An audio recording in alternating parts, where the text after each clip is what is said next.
Stop the transcription. There we go. Cool. Very good. Okay. If you're online, if you have any issues, please put it in the chat where my good friend and colleague John Sherry will monitor that chat and look after us this evening.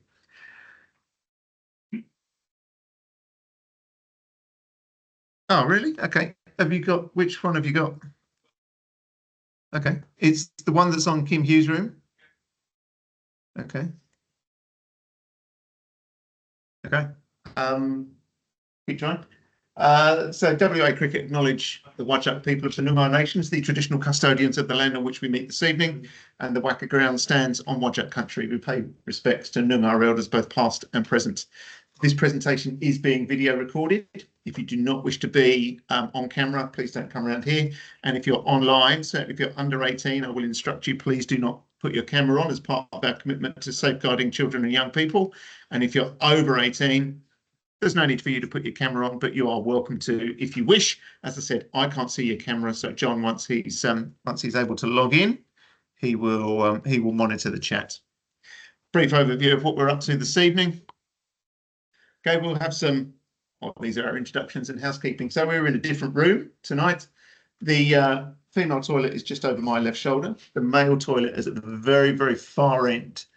If there is an emergency, just follow direction of WACA staff. That is myself, Ahmed's downstairs, so it's myself and maybe John is around somewhere, and we will guide you. We don't use the lifts. If there's a fire alarm, we certainly don't use the lifts. So if we do need to evacuate, if we go out of this room, we'll all go together, take a right, and just past the lift, there are stairs there. That will be our first stairwell to go down. If that doesn't work, then we'll be given, there's plenty of other options. We'll be okay. There's plenty of other options to leave. We'll go through some WA Premier Cricket playing conditions. We'll go through the theory. Okay, we'll go through the appendices. Then we're going to practice. And then at the very, very end, we'll talk about the delayed start worksheets. Okay, this is what we're going to try and achieve this evening. Really important to understand the outcomes. We've got really tight outcomes this evening. This is not about ground weather and light management. This is not a, if it's a bit tacky, should we be playing? What about thunder and lightning, etc.? It's not about that. This is to increase your knowledge of our Premier Cricket playing conditions, in particular, the use of the appendices for working out number of overs left in a game, reduced matches, delayed starts, etc., etc., etc. It's to give you the confidence to be able to apply those, offering greater assistance. I'll give you an example. I turned up to a game a couple of years ago now, and it was pretty wet. This was a 20-over match, and the umpire confidently told me they'll be starting in half an hour, and they're going to play a 10-over-a-side match. I think, no, it was a 15-over-a-side match. So they're losing 10 overs out of the game in half an hour. I said, mate, have you done your calculations? And he went, what calculations? Okay, so that presented a bit of a barrier. Ultimately, we all want the same thing. It wasn't you, Paul, was it? Okay. Ultimately, we all want the same thing here. We want consistency across the board. We want the playing conditions applied correctly, and then everybody gets a fair game, and nobody should be able to whinge. Let's talk playing conditions. Should. Yeah. Okay. So these are our Premier Cricket playing conditions. This particular example is in Annexure B, which is the senior one-day playing conditions. However, the theory of what we're about to discuss applies to all senior one-day matches, all T20 matches, and all junior matches. Okay, so all senior one-day matches, all T20 matches, and all junior matches. In an uninterrupted match, each team will bat for their full allocation of overs. So 50 overs in this case, and threes and fours, 45. Women's A grade, either 50 or 20. Across T20, it's 20. In juniors, they have their own numbers. They have their own max, or they have their own target overs.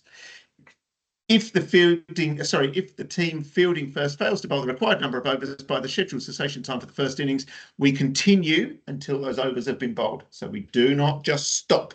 You get to X o'clock, which is your finish time, We carry on, we bowl the overs, we then have the break and we carry on.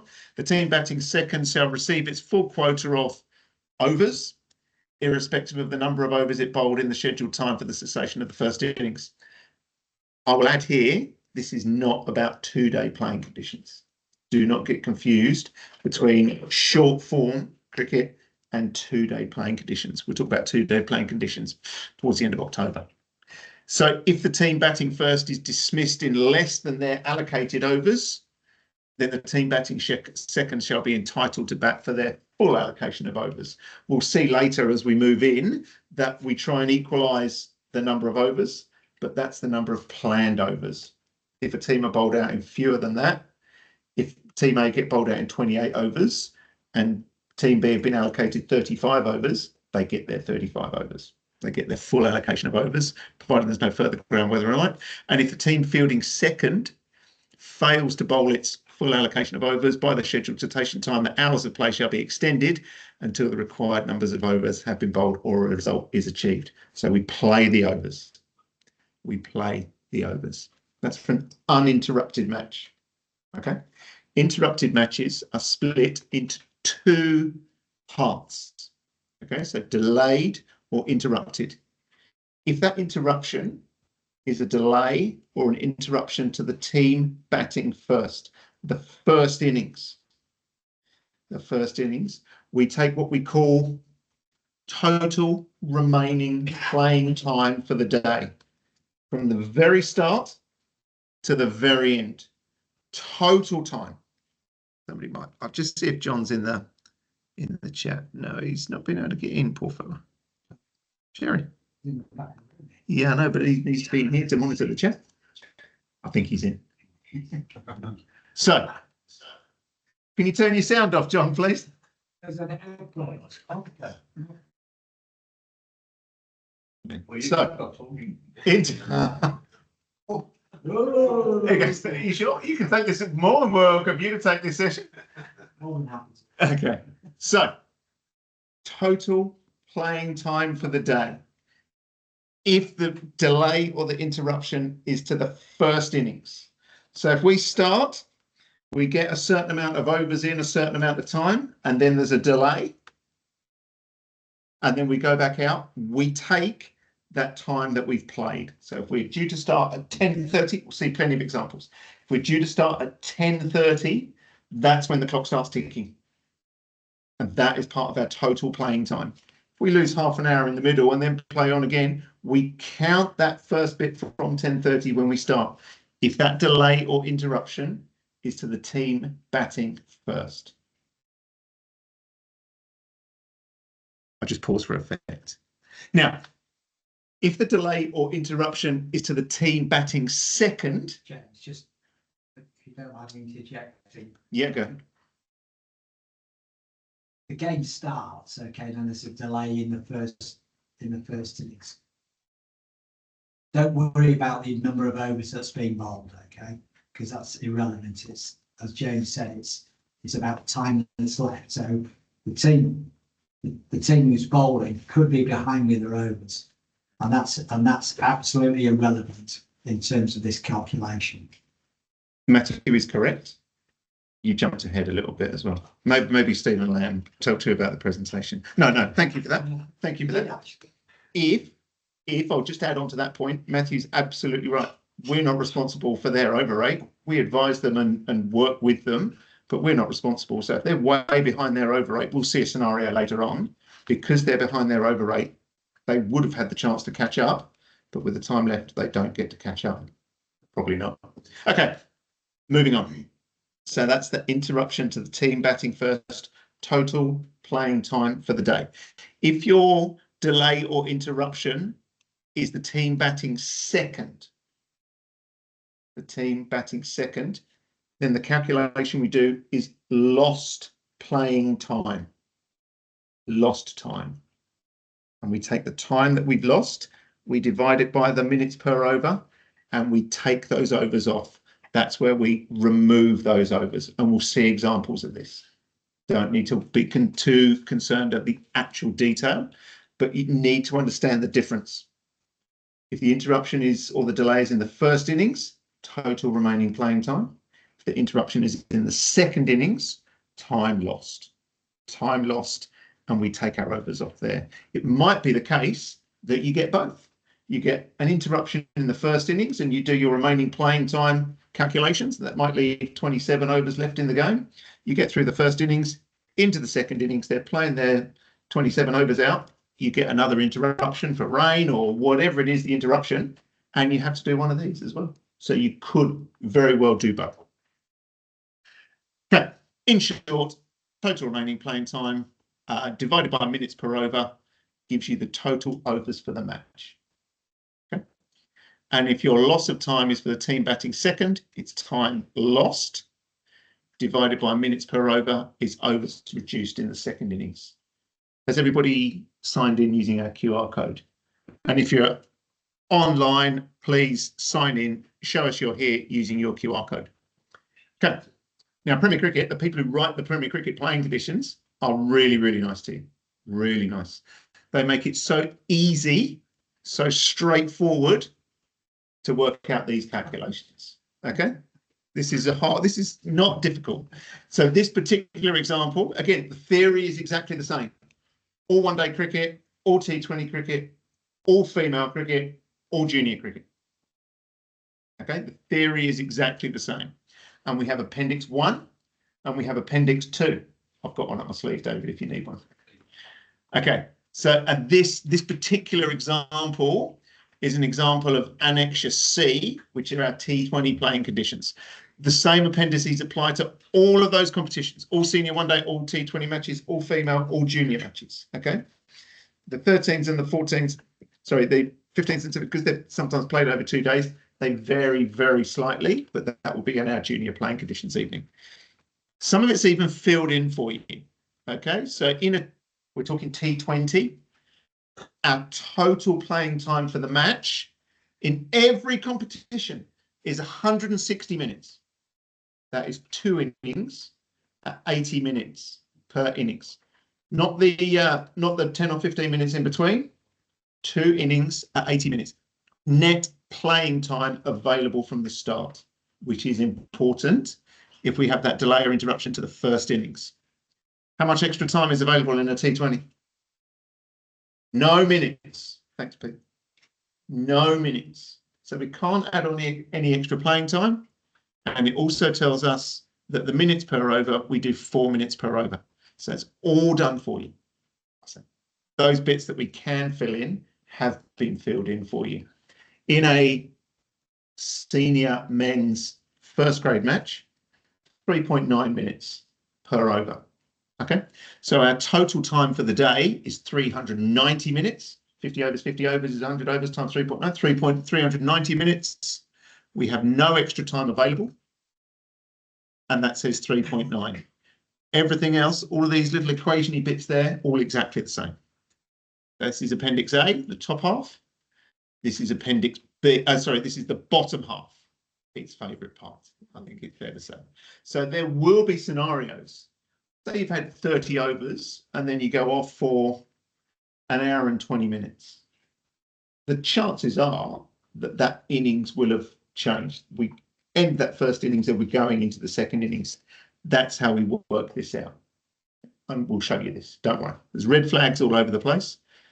And if that is the case, then we jump into there. So if our numbers say that's the first innings terminated, we're going to go to the second innings. That's how we work out what we're going to do in the second innings. Okay, so that's all Appendix A, interruption to the first innings. Mainly, you need to worry about this one. Okay, because the vast majority of the sums that you do will be on this one. Appendix 2 is that delay or interruption to the second innings. The second innings. So if we go off between, so if we're first innings is finished and we get rain or interruption that delays the start of the second innings, we just go to this one. This is a piece of cake. We lose 32 minutes, 32 divided by 4, 8 overs left. We're playing it. They get to face 12 overs. Duckworth-Lewis applies. Relatively simple. This is much simpler, much simpler. Okay, let's have a demonstration of this. So this is our example of Appendix 1. So we've got a T20 match that starts at 10 a.m. So important, part of our preparation. If there's any weather, Shakti, this will be sent around, mate. You don't need to take every single photo. Unless you. So really important that we know our playing times. We know our innings times. And I understand, and anybody who's done any level of umpiring, I know that we're going to start bang on 10 o'clock. Even if we get 20 overs, the chances of finishing at 11:20 are pretty slim. Pretty slim. We can still manage that. That's no problem. If we do, we restart at 11:35 and go to 12:55. Okay, so in this instance, we've started at 10. At 10:25, we have a delay with 7.2 overs bowled, which is reasonable. And we're off for 40 minutes. And that's when we restart. So you literally just follow the bouncing ball, answer every question, and it will give you the answers. So the time the innings was in progress is 25 minutes. 10 a.m. start to 10:25. Playing time lost is from 10:25 until 11:05, which is, Michael? 40 minutes. 40 minutes. There you go. Have you done this before? Oh, you're very, very good. So we're off for 40 minutes. It tells us we have no minutes available, and we actually take off 5 minutes. We get 5 minutes back from a reduced interval because playing condition 11.2 tells us the interval between the innings will be 15 minutes, but the length of the interval shall be reduced to 10 minutes if there is any delay or lost time in the first innings in the match, not for a slow over rate. Not for a slow over rate. So if we start at 10 and after their 20 overs finishes at 11:24, we still take 15 minutes. If we reduce that to 10, is it the crime of the century? No, it's not. No, but it could. It could just affect the integrity of the whole competition. That's why we get it right. That's why we're being told now. Any delay or lost time in the first innings of the match, not for a slow over rate. So we'll take out 15 minutes. But in this instance, because we've had a delay to the first innings, we reduce it to 10 minutes, so we get 5 minutes back. So our effective playing time lost there is C, 40 minutes, minus D plus E. Which leaves us 35 minutes. So we've actually lost 35 minutes, okay? So our remaining playing time for the whole day, the whole match, is 160 minutes minus our loss, which is 125 minutes. Okay. And in that 125 minutes, we now need to work out how many overs per side we're going to get. So to work out the total overs for the match, we divide 125 by 4 under H2, and that gives us 31.25 overs. Okay. This game, with this time loss, is now down to 31.25 overs. Is that a question? No? No. Okay. So 31.25 overs does not divide beautifully into 2. We divide it into 2, which gives us 15.625 overs, and we round up. I think it says on there. Yeah, we round up. So we're getting 16 overs per side.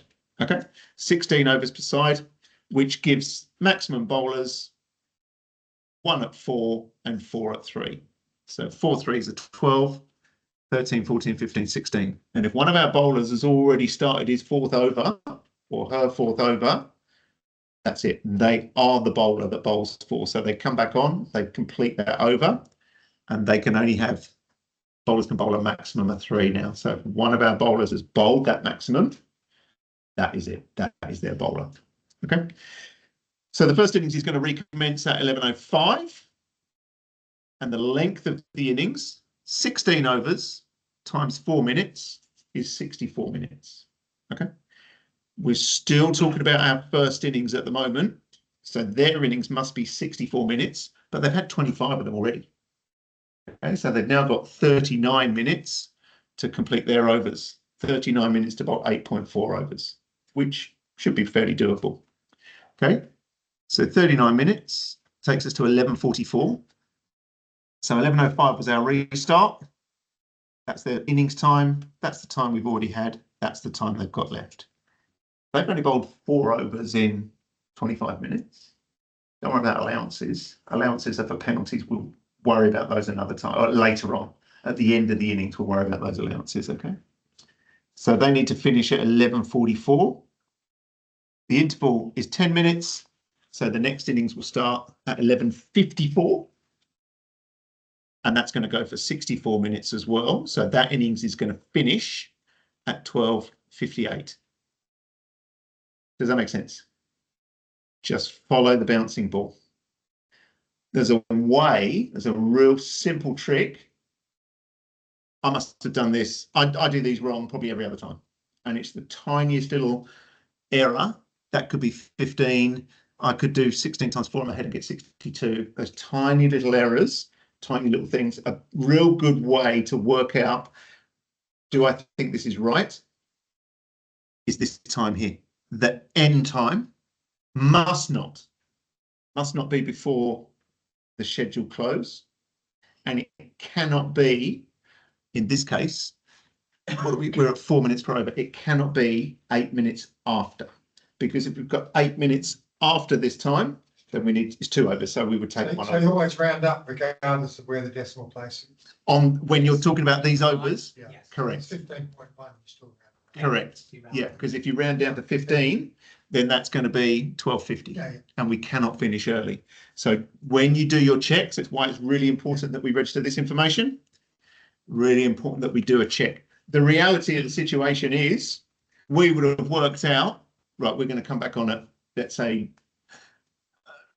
off at 10:25. Realistically, we're not going to get back in the circumstance. We're not going to get back on in the next 20 minutes. So let's work out for 10:45. And then I will go every 8 minutes because that's an over a side. It's nice and easy. Or in fact, 10:25. So let's go 8 minutes because it's 1 over per side. So 10:33, 10:40. I'm not going to get back on before 10:41. So I'm going to work out 10:49, 10:57, 11:05. Those are the restart times that I'm going to personally check. I'm going to do my numbers using the appendix. My partner's going to do his or her numbers using the appendix. I'm going to check it off. I think I'm probably right here for 11:05. And then my partner and I, we're going to get together and we're going to go through every single one to make sure we're absolutely correct. It takes no time at all. Michael, for example, I'll literally read down 25 minutes, 40 minutes, no time available. We make up 5 minutes from that. 5 minutes because we had that delay, so we get that 5 minutes back. That may be why we have a different answer. Pretty simple, pretty straightforward. Just follow the bouncing ball. Take your time, follow the bouncing ball, then get together with your partner. Okay. So this is an interruption to the second innings. So we got through the first innings, all good. Interruption to the second innings. T20 match, 10 a.m. start, scheduled times 10 to 11:20, 11:35 till 12:55. The actual time, again, this is notional. They finish their overs 8 minutes early. Okay, so 11 to 12, a bit more realistic.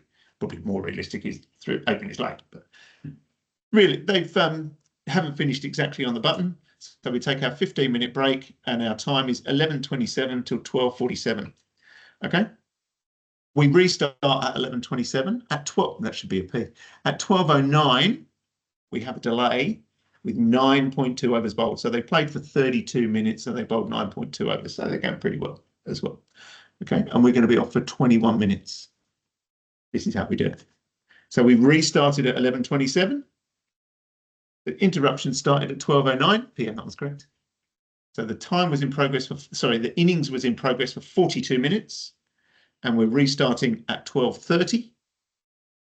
Therefore, our interruption is 21 minutes. And remember, second innings, time off, divided by the number of minutes per over, gives us the overs we reduce. Additional time available.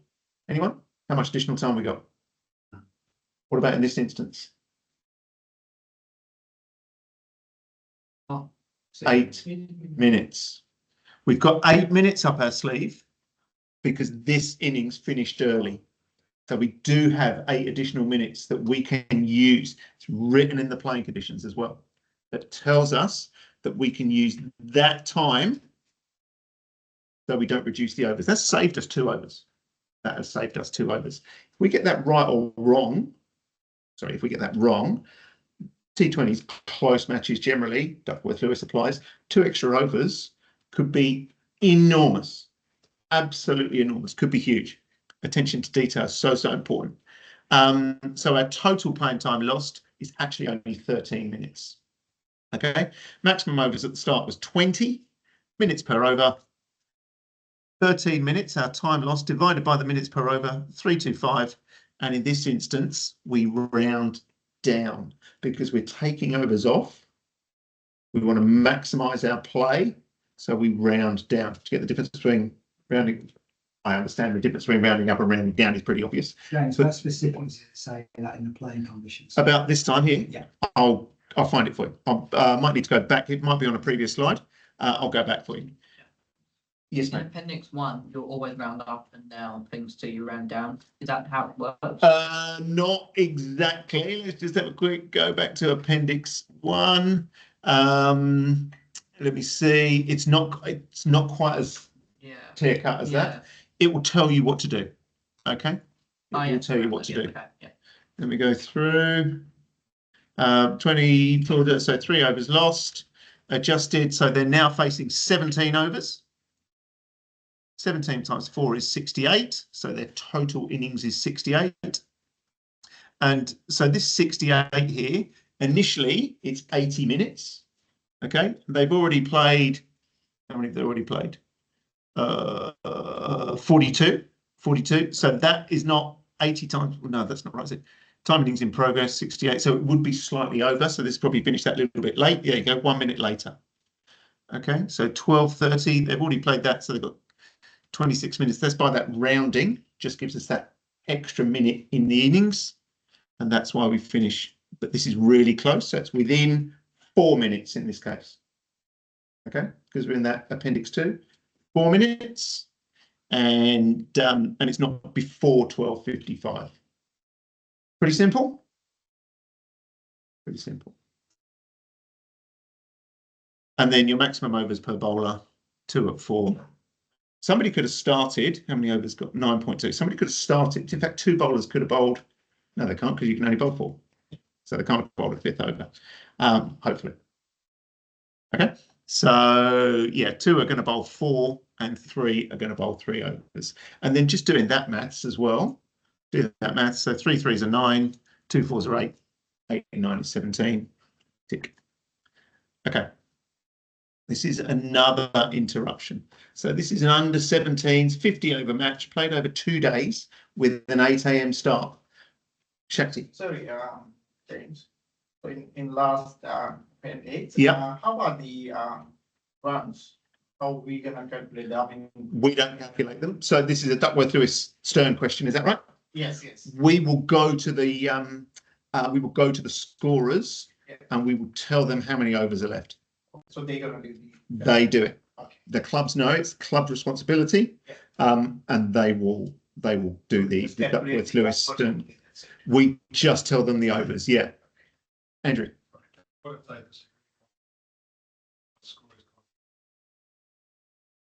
They need to find an agreement.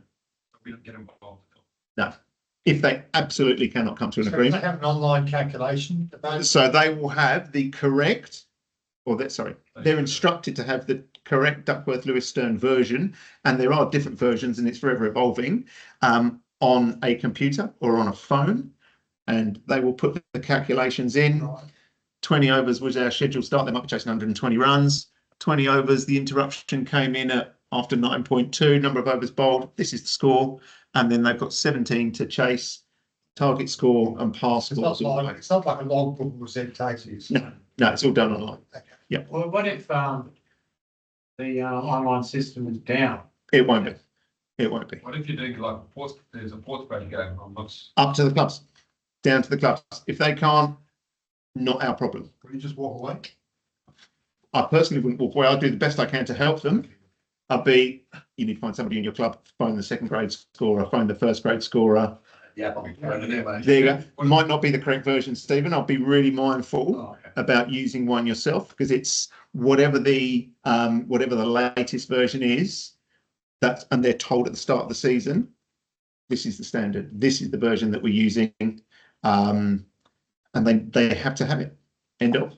Right. If it's a case that they come up with different versions or different answers, they shouldn't do, because they should only be using one computer. If home team have got this computer, away team have got that computer, and for whatever reason they've got different versions, literally it's going to be one run. It's only going to be one run. Maybe in a 50 over match, it may be 2 runs. Then I will go with the home team and allow the away team to complain about it. And then send it downstairs, and Luke and Ahmed and Michael will sort it out. Okay. And if the home team are found to have the incorrect version and it's affected the result, it's not our fault. We just tell them the amount of overs that we're playing left in the game. Have you found it? Yeah, it's under 0.2. Okay. Yeah. I found it. So James, Yes. is the scorer's responsibility to tell the captains, or is it the umpire? To tell the captains what? What chance be? They will tell us, We have to tell the captain. as long as we all agree. So when the scorers are telling us, I'll be getting both captains together. We have got, this is, let's go back to this one. This is a 17 over match, and there's a very big difference. This is not a DLS, particularly a DLS lesson. There's a difference between the target score and the par score. Okay, big difference. The target score is the result at the end. Phil, you are chasing 122 in 17 overs. Do you understand? Yep. 122. Let's say you've had 9.2. So after 10 overs, if you've only lost X amount of wickets, your par score is different from the target score. Your par score is this. If you've lost more wickets, your par score is going to go up. The resulting score is still the same. And there's a big table that will be printed out that players can have in their pocket if they have access to a printer. Not our responsibility. Not my responsibility. They may wish to have it put on the scoreboard for them. If I was batting second and I'm at home, I'm going to ask my players to put the score on the scoreboard for me. Again, not my responsibility. For my own personal understanding and immersion in the game, I'm going to want to know, right, so where are you going to put it on the scoreboard? Are you going to put it up at the start of an over, at the end of an over? Just so we all have mutual understanding. Okay. That score that you put on, is that the par score for the end of the over, or are you going ball by ball by ball? Again, could make a difference, because if the game stops mid-over, you might be 2 runs behind the par score for the end of the over, but you might be 2 runs ahead of the par score for the mid-over. Does that make sense? Okay. DLS is a very complicated system, very intricate, very interesting. So simple to understand once you get it. But we don't leave the ground before results being achieved, correct? Correct. Yeah, correct. Okay. Let's talk about this one. So this is under 17s, 50 over match played over 2 days. So in the under 17s competition, 8 AM start, they'll play 50 overs on Saturday number 1. 7 days later, they'll play 50 overs on Saturday number 2. Okay. These are our playing times, 8 to 11:15, 3 hours plus 15 minutes morning tea. And then same the following week. On day 1, morning tea is taken at 9:32 with 12 overs been bowled, because we got to 9:30, completed the over in progress, and then we took our interval. Very basic. 20 overs have been bowled in an hour and a half. So not great. Then it rains and there's no further play possible. Washed out for the rest of the day. They've had 20 overs in 92 minutes. Once again, you just follow the bouncing ball. Just follow the bouncing ball. So we had 92 minutes of play in progress. The time lost was the time after your morning tea break, so 9:47, through to the end, 11:15. So 88 minutes. 88 minutes of lost playing time. Nothing that can be made up from a reduced interval. So our lost time is 88 minutes. So our remaining playing time for the whole match, played over one Saturday and then another Saturday, for 2 Saturdays, but it's a 1-day game. 360 minutes minus 88 minutes is 272 minutes. So for our entire match, we've got 272 minutes. Divided by 3.6, 75.56. We then divide that 75.56 by 2. So we don't round there and then divide afterwards. We divide first and round afterwards, which gives us 38 overs per side. Okay. Maximum per bowler are 3 at 8 and 2 at 7. 3 times 8 is 24. 2 sevens are 24, 14, 38. We're going all right. Okay. The first session is going to recommence 8 a.m. the next day. Everyone happy? The length of the innings, where we round up to 137 minutes, so 38 overs per innings times 3.6, 136.8 minutes. So we round to 137. So our rescheduled cessation time is 137 minus 92, which is 45 minutes. 8 a.m. start plus 45 minutes. We're finishing at 8:45. So they've got 45 minutes to bowl 18 overs. Now that's pretty challenging. So if there's a great match management tool, there's a bit of rain around, you need to get through your overs. You don't want to get done for penalties. If we lose time, you're already behind. You need to get through. Let's work together on this. Come on, we'll get you through. Let's work hard. Okay. The interval Because they're average in the first bit. Yeah, correct. Yeah. Only for penalties, nothing to do with Duckworth Lewis, only potentially for penalties. We will have an interval of 10 minutes because that's written in our playing conditions that the interval is 10 minutes. Normally it's a week. Okay, so that interval of 10 minutes. So it's a lot. Yeah, it has been raining. It's been raining. So our second innings will recommence at 8:55 plus 137 minutes, takes us to 11:27. Red flag, red flag, red lights, red lights, red lights.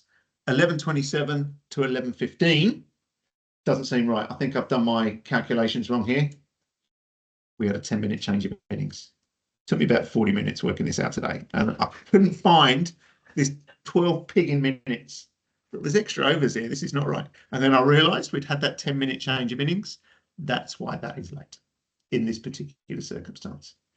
Pretty simple. Just follow the bouncing ball. I do mine. Matthew does his. We get together. And if there's a discrepancy, then we go over each one with a fine tooth comb. Hopefully we're in tandem. Hopefully. When bicycling. I went cycling yesterday, got a puncture.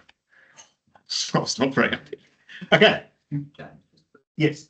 Before you leave on that first day, would you tell the captains and coaches about that, or would you save it for the next Saturday? I would. So in between 9:23 and 11 o'clock when we leave, depending on the weather conditions, you might leave, you might realise we're never going to get any play here at 10:15, and so you leave. I would have absolutely done these calculations and said, if this is the situation, if it's fine next week, that's what our playing conditions are. So you will have 45 minutes to bowl 18 overs, 18 overs. Okay, yeah, excellent piece of communication, makes it really well prepared, and saves you a job in the week as well. You don't want to be doing something in the week when me and Stephen are 35 k's away, different, but we've just sat there for an hour, not really doing anything. It's raining again. Let's use that time. Bit of match management. Very good question. Excellent question. Yes, I would. Okay, Pete, you ready? Especially for Peter. Okay. So, women's B grade 1-day match, 9:30 start. So we're using the appendix 1 in the women's B grade playing conditions. 320 minutes is our total playing time. 320. Okay, so our times are 9:30 till 12:10, and then 12:50 till 3:30. They're our scheduled times. At 11:14 on this particular day, we get a delay with 28 overs bowled. So they've had 104 minutes, and they bowled 28 overs. That's reasonable, I reckon. I think they're going okay. But we're off for nearly 3 hours. Off for a fair while. But we know still a bit of time left here. Okay, still a bit of time left. So we've been playing for 104 minutes. Our playing time lost is 136 minutes. Is that right? That doesn't seem right. I reckon that's wrong. Let me get this What's the top one, James? 104. What's the total time? No. So it's the delay from 11:14. Oh, hang on. Yes, because our actual playing time, we lose 11:14 till 12:10 and then 12:50 till 3:30. So that's our playing time that we've lost.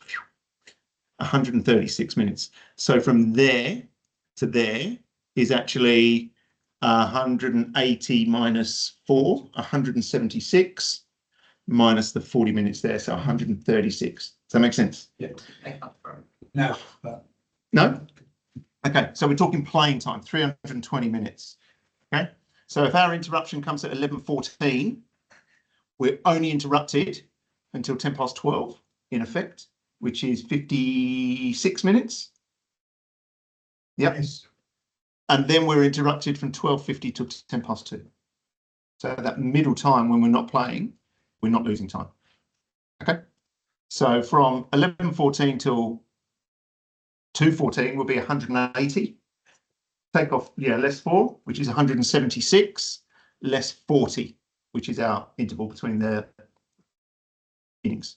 So 136. This is just the maths, okay? It says in our playing conditions, so normally 40 minutes, but if we lose time in that first innings, we go from 40 minutes to 20 minutes. So we save 20 minutes, okay? So our effective playing time lost is 116 minutes. I hope I've got this right. So our remaining playing time available for the entire match is 204 minutes. Have I got this right, Jamie? Am I right so far? Fine. Okay. Okay. So that 204 minutes, 4 minutes and over in women's B grade, 51 overs for the match. 51 overs. They bowled 28. Alarm bell should be going off here. Alarm bells. Okay. So that 51 divided by 2, 25 and a half, and we round it up to take us to 26. More alarm bells, more alarm bells, more alarm bells. Let's just carry on here. So 26 overs is 1 at 6 overs and 4 at 5 overs. 5 fours at 20, 1 6 is 6, 26 overs. Okay, they bowled 28. Something not right here. Our first session is going to restart at 2:10. Okay, our playing time is 104 minutes. So our first innings will end before it restarts. This is clearly not right. Clearly, this is telling me there's something not right here. So I move down to here. So we're checking, because this doesn't seem right. I'm comfortable the maths is all correct. Everything I've done is correct, but it's just wrong. We can't end before we've started. This side can't have, we're not going to take 2 overs off because they bowled 28, but it's actually only 26 over game. So I'm going to come down here and just check how we're going to play the rest of this game. So our proposed restart time is the same as J, 2:10. And our schedule cut-off time, there's no extra time, is 3:30, okay, which leaves us 80 minutes. The potential overs to be bowled are therefore 80 divided by 4, H1. So in that 80 minutes, we can bowl 20 overs, okay? And the number of overs completed today is 28. Then we read this teeny tiny thing in font at the bottom that says, if S is less than or equal to T, we terminate the first innings and we begin the second innings. And we complete the calculations on yet another sheet. Okay, so this bit here is just reinforcing what we know. Okay, it's this excellent bit of reinforcement that says, yep, we are doing the right thing here by terminating the first innings and going through to the second innings. So then we go through to our next sheet. There we go. S is less than T, less than or equal to T. So we go to the next part in exactly the same details. We know we've got 20 overs left to be bowled in the 80 minutes that we've got left. The scheduled innings length is 80 minutes. Start time is 2:10. There's our scheduled cessation time, and there's our bowlers. 5 overs at 4 each. Okay, so just follow the bouncing balls. We don't do it very frequently here. Okay, so it's not always the easiest thing to do. What's the best way of getting good at this? Not practice. Doing it. Practice, practice, practice, not just practice. Keep doing. And if you think you've done, anyone ever run a marathon? No intention to do. Okay, so, sorry? Double marathon. You've done a double marathon in South Africa? Oh, wow. So first time I ran a marathon, I was told, put Vaseline on your feet. It will really help your feet. And when you think you've put enough on, put a load more on. And when you sit there and look at your feet and go, I've got far too much Vaseline on my feet, put a whole load more on. It'll really, really help your feet. So when you've done a load of GWL calculations and you think, I reckon I'm pretty good at these, do a load more. And when you think, I've done far too many of these, do a load more. Okay? Let's practice some gratitude. Do we go public? Maureen, choose somebody to go public. Let's point at them. You say Jared? That's a great choice. Welcome, Jared. So, I'm grateful at the moment. It's out. Simple. Pretty wet summer or winter. Okay. But yeah, just grateful that the sun's out. It's nice. Pretty good one. It's nice. Andrew Henwood, what are you grateful for today, mate? Mate, you can't leave in the next 5 minutes. This will probably be the most difficult one you're going to do. Hopefully for a man of your brain capacity, it'll be nice and easy. Paul.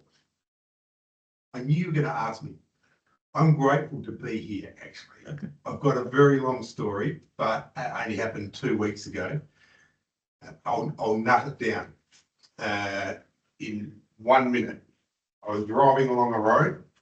I saw smoke coming out of a house, and I'm grateful that I'm here. Right. And I'm grateful that someone else is here with me.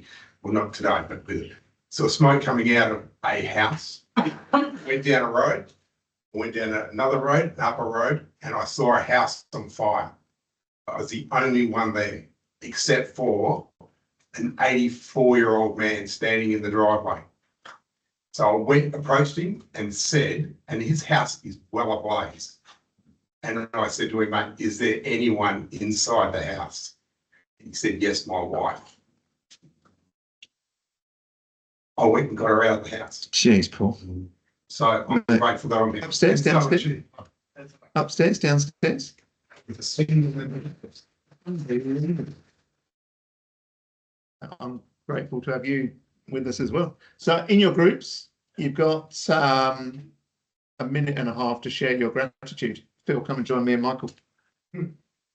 That's an incredible story. Do people, Paul, do people know that's worthy of some sort of break?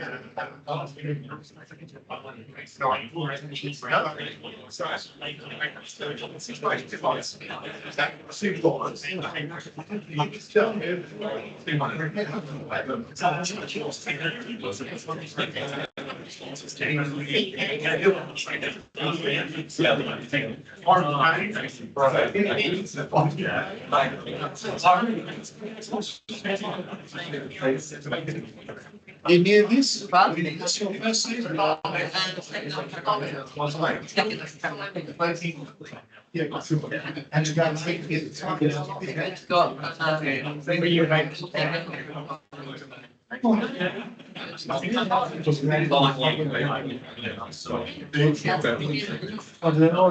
Two-day game or they play 1 day game?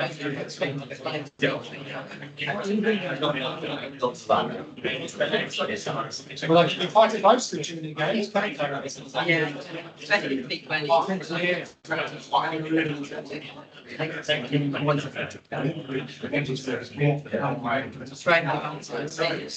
just feel some, last year about 30 years, you're always playing the rings. Do growing up. But I can only have done this, I think this is the first few months. I had to do this. Yeah, no, it's good. I did 50 overs for 1. Last year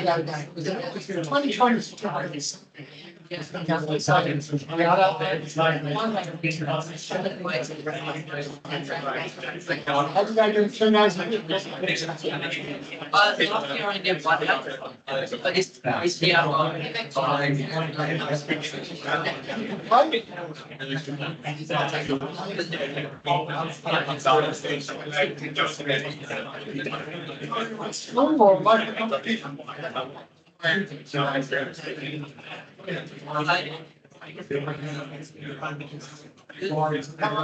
Sixteen.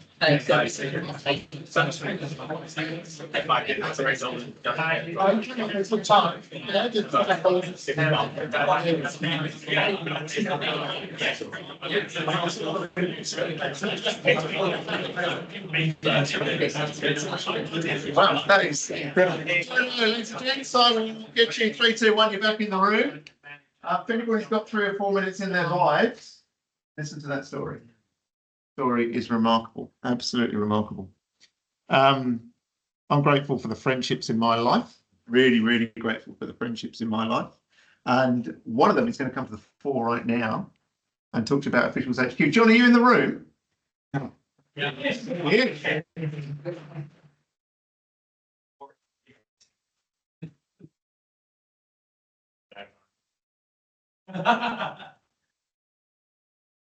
Do you want me to stop sharing, John? Do you want me to stop sharing? Yeah. Sure. Okay, so stay in the meeting and John is going to start sharing his screen. Do you want to go on here? Is it one of those? One of those? Yeah, that's The planning commission there, the furthest concept. Yep. I don't think we've John's emailed it to you. They're on the website. I'll show you at the end where the find it. Yes.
So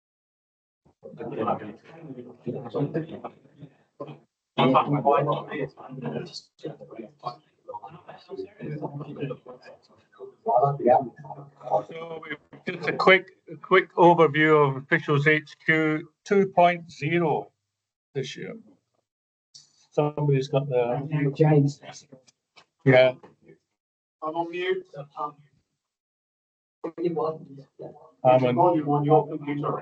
I'm on mute. Yeah,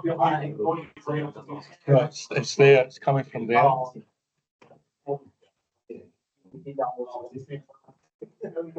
So for those of you who were here last year, there's a new version of Officials HQ. And for those who are new, for those of you who are new, this is how we do our appointments and get our captains and umpires reports. So when you log in now, and I'd suggest everybody logs in regularly, you're going to come up with a dashboard page. So let's, John, can I just stop you there, please? no, Can you do this through Play Cricket, or do you have to go through, or is there an app or official website? there's not an app, but you can, if you've got your phone, if you go to the web page on your phone, it will give you a mobile version of it. So it'll be a scaled down one to fit your phone. So you can actually use your phone to access Officials HQ, but you can't currently do it through Play HQ. That is coming, a single sign-in where you can go to anywhere you want.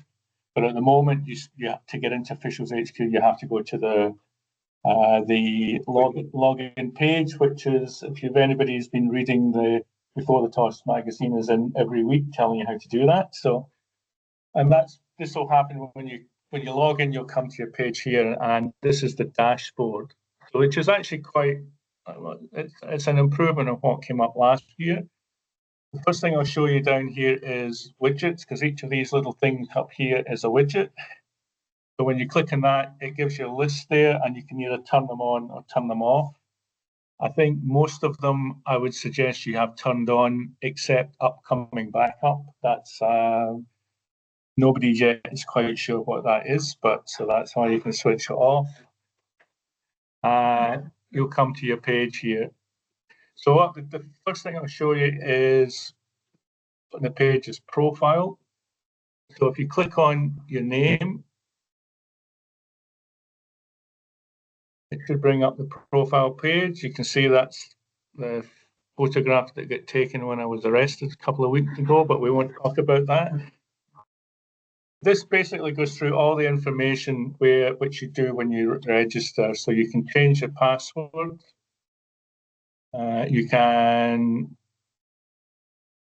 This is an important one, app preferences.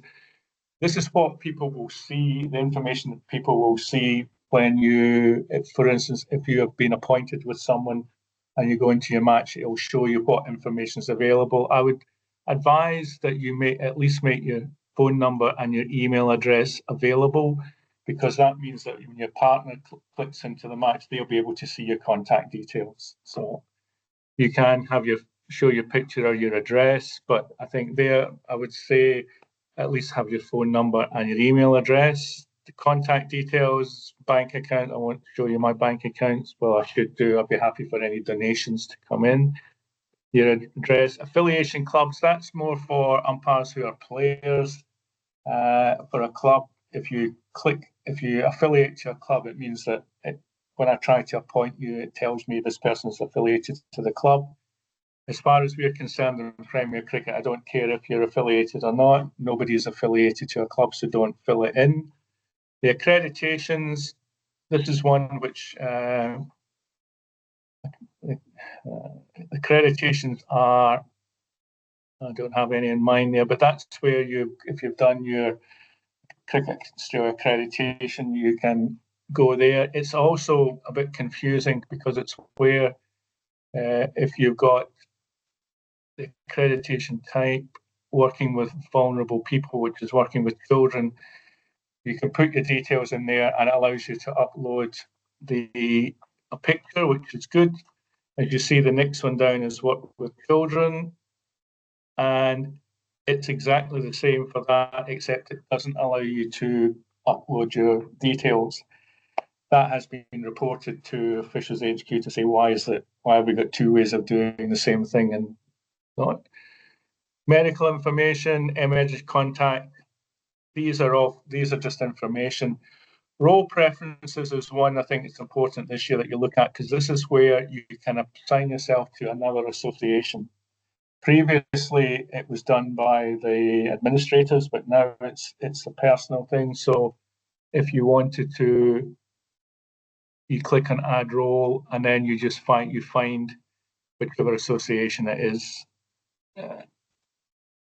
And so you see Western Australia, it'll list all of the associations here. It could go down to South Metropolitan. So if I did that and click save, Norm Harris is going to get shocked when he finds out that I'm now registered to umpire in South Metropolitan.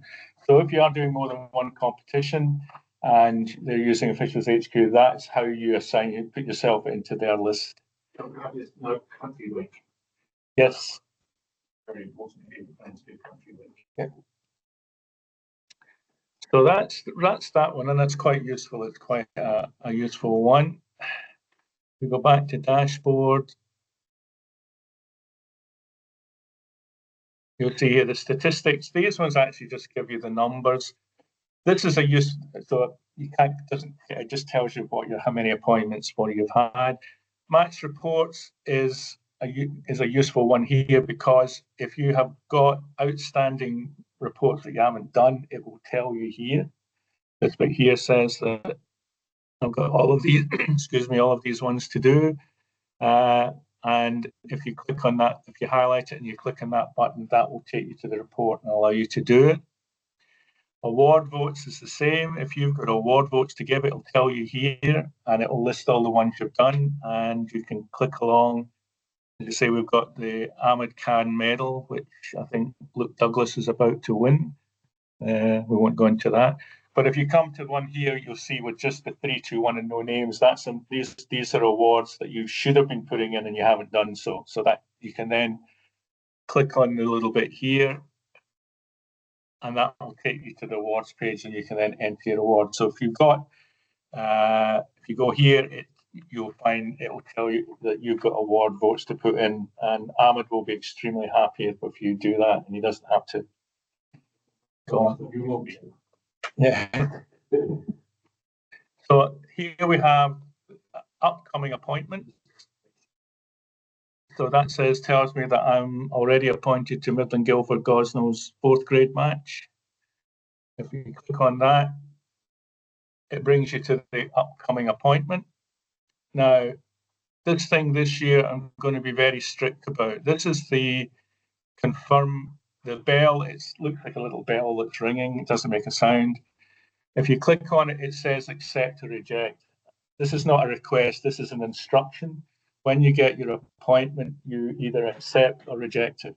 Now, if you're not sure, you accept it, because you can still reject it later on, but don't leave it blank, because it's extremely useful for me on a Friday to do a report that tells me everybody who's accepted their appointments, and I'm not in a position of not knowing if somebody's going to umpire or not. So I'm telling you this time, when you get your appointment, you either accept it or you reject it, to help us out.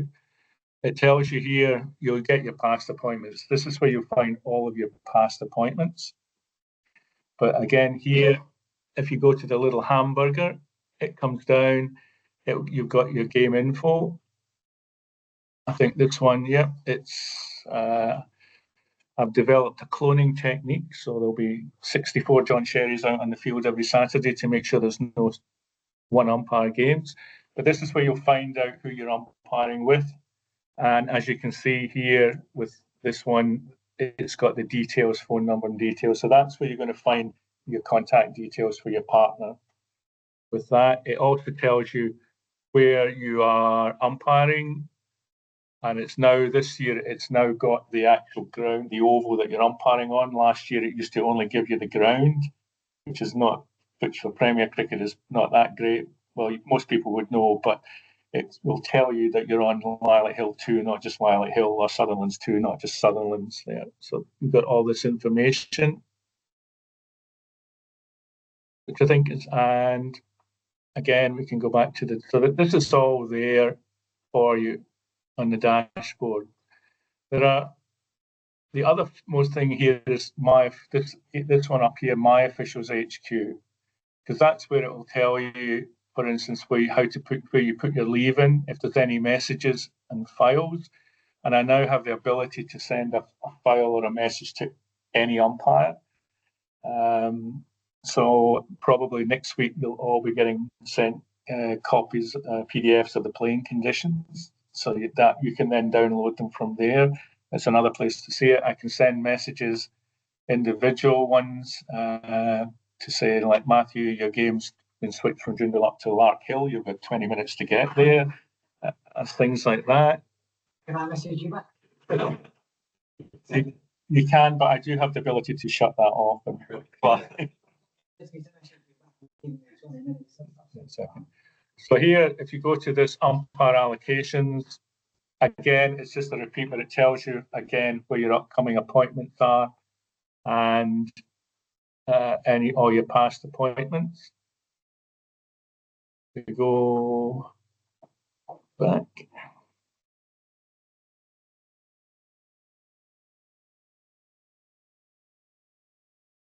This is a new feature, and it's a good one actually. It's calendar, and what calendar does is it lists everything that's there. So as you see, I will do my one game for the season on the 5th, and I'm unavailable for everyone else. But it does say it'll give you a list of all of the games you've done, and it also gives you a list of any upcoming appointments. And if you click on it, it takes you there and shows you again. This also gives you a way of either accepting or rejecting, but it's quite a useful one. You'll be able to see the upcoming games or previous games. And I think this is a good enhancement. So it's fairly straightforward. The Officials HQ, the actual umpiring part of it is actually very straightforward. There's nothing really technical in it. A couple of things which are, this is how you'll get your email notification will come up like that. It'll tell you, it tells you again where it is, gives you details. It gives you not all the details. The reason for doing that was to make sure everybody does just log in. It was felt that if you put too much information in the notification, you're not going to log into your account because you know what's happening. My view would have been just to say you have a new allocation and you do have to log in to actually find out what it is, but that's what's there. A new thing as well, which another thing which will please Ahmed and please us and James, is that if you're down to do a match report or rewards and you haven't done it, you will continually get emails until you do it, which is I think is it is continually get emails till you do it. Well done, Trent Umpire 2 Steenholt may not get a few of those ones then. It's automated, so if you haven't done it, you'll keep getting a reminder that you have to do it until it's actually done. I'll try and see if I can show you. Another thing changed this year is that the system of sending out a umpire report links is the same. It will be assigned to, the umpire reports will be assigned to umpire 1. If there's 2 of you, you can send the report to umpire 2. There also is the ability this year of umpire 1 doing part of the report, and they can then assign it to umpire 2. You have to save it first and then assign it. Umpire 2 will then be able to go in and will see the information that's been put in and be able to add or change it. And then either they can save it and then send it back to the partner, or they can submit it. Previously, once you had last year, you could send the report to your partner, but if you'd started to put information in, you couldn't do it then. So it was either all or nothing. This year, you are able to basically do a joint report if you want to. The important thing is once you've submitted the report, you cannot then go back and change it. But there's a save and submit. So if you felt, Matthew says, John, I've done part of the report. Do you want to have a look at it? And you can go and look at it. You can say, yep, that's fine. Send it back again. I'm happy with that, Matthew. You can submit that now. Something like that. It's just a bit more flexible than it was before. I'm not going to get too many more. A couple of times I'd request to say that the report was wrong, but it had been submitted, so we couldn't change it. Seriously, how do you allocate the umpire 1s and umpires 2 through the season? To be honest, it's normally whichever name comes up first on the list goes as umpire 1. I think there were people who were not putting the reports in, and so they became umpire 2 just for pragmatic reasons that we didn't want to change it up. But ideally, what my aim is that everybody will have a go, will be appointed as umpire 1 at some point, so you can do your reports. It's not just, there's no hierarchy involved in it. It's not even alphabetical. It's almost usually it's whichever name I find first in the, because I know the appointments, it's whichever name comes first to me, I click and put it into the appointment there. But I think it is a good thing, but you will at some point be umpire one, and you'll have to the responsibility of doing the report and the awards. The awards you cannot assign to anyone. Umpire one must do it. It's not really a hardship, I think, because in most cases, when I've been umpiring, you've agreed the 3-2-1 before the end yourself before the end of the game. So it's not. It's just the responsibility of umpire one to put them in. Any questions? I'm not sure. I'll be doing a bit more. The actual umpire report is similar last year. There'll only be one umpire report, so I'm not splitting it between 2-day and 1-day games. It will just be one. You'll be able to. What you'll be doing is timings of the match. When did it start? Was there any reason for delay? The usual thing was the match played under the general rules conditions. So that's where your scoreboard, your colours, anything that's required for the game. You'll do that. You'll be asked to do your spirit of cricket. So again, that's the 3 to -1 score for each team. You'll be asked to rate the captain, and that's rating the captain and how well they captained the team within the spirit of cricket. It's not about how well they captained overall. So if they had we're not looking for that was a great bowling change that he did. It's about how did he control the teeth, how did he communicate with you, and how did he work with you as umpires during the match. So that's what that will be. You'll ask to rate the pitch. I think the pitch, you'll be asked, was it prepared the same on both days? So there is a not applicable part for that if it's only a 1-day match. We changed the question. It was, did the pitch provide a fair contest throughout the match rather than a balanced contest? Because we felt that you could have a pitch which was bowler friendly, but if it's bowler friendly for both teams, that's a fair contest. It's not a balanced one. So that's what we want to know. So they're fairly self-explanatory. It's basically how was it prepared and did it give value for shots? And you'll be giving marks at 5. It's the same as last year. The major difference, you'll be asked if you've reported anyone or cautioned anyone. That's just to give us a bit of forenotice that there's a report coming in. It also gives us a notice that if you say you have reported someone and you don't, the report hasn't come in, then you'll be getting a phone call very quickly to ask you why. You'll only be on that form, on your umpire's report form, you'll only be asked to name who you've reported or cautioned in what team. We don't want the information of why you've done it. That goes in your umpire's report form, which is a separate form, which is the same as we've had for the last few seasons. The major change this year is that you've been asked to record if there have been any head or neck trauma or injuries there, and the form will explain what you do. But we need that. We want to collect the data to find out how frequent these injuries and these incidents are occurring. And it won't be just players; it will be players and officials. So if an umpire gets hit in the head or has a neck trauma, we want you to record that as well. So that gets you. Yeah, because Not just injury, but any head trauma impacts, no matter how strong or how trivial, how soft, any impact. yeah, and it's just that, and you'll be asked to say where was the impact and give a rough idea of what the force of the impact was. So it's so we can collect data to say how frequently are there head injuries or head and neck injuries or even impacts in the game. So the more data we have, the easier, the better it is for us. You also have to record if any umpire has sustained an injury in the match as well, and that can be the head and neck. That will go in one section, but also pulled muscles, anything hit with the ball. Again, this is so that we have data to say how frequently these things are happening and what seriousness of it is. And we get a report from every week. And these, But it hasn't changed. So what's the average time to complain? It should still take less than 5 minutes. How much? Less than 5 minutes.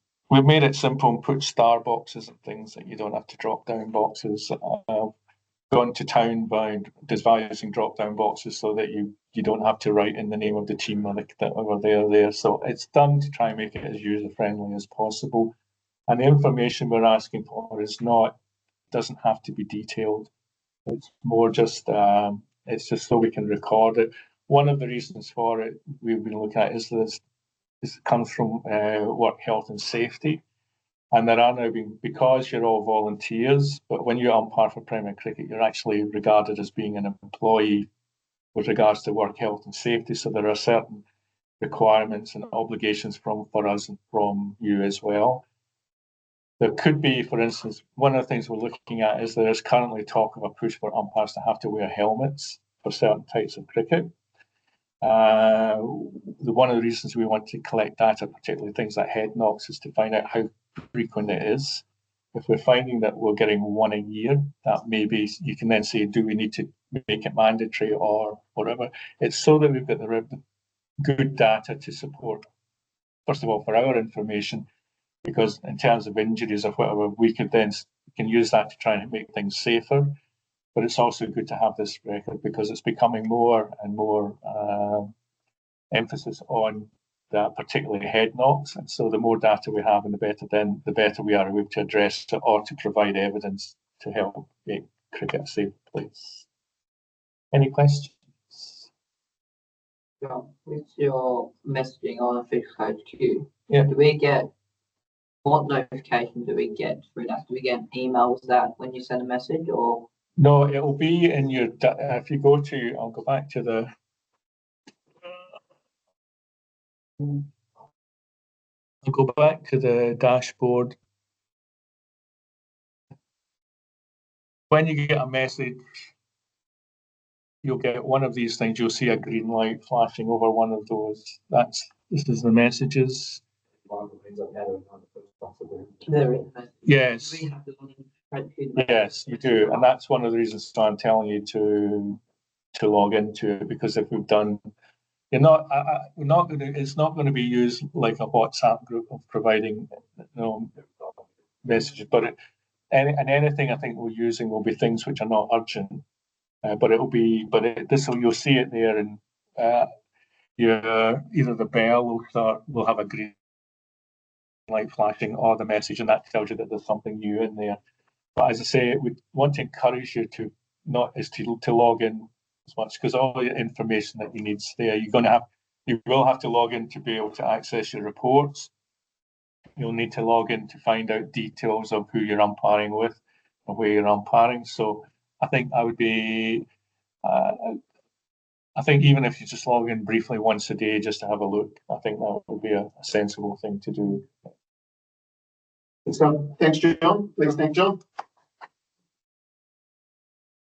Just one question.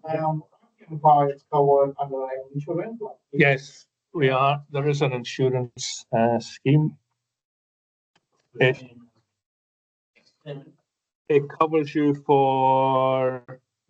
I think it's an insurance scheme that covers you if you have used up any existing leave that you've got, like sick leave or whatever. It covers you if you've run out of it. Yeah, so It covers workers' compensation. So your own insurance kicks in first. Yeah, that's it. So if you're unfit for work because of an injury, it will only kick in once you've used up all your existing sick leave or whatever where you're working. And when you stop clearing those things? You can still share it. Yeah, it should do that. It should kick me off.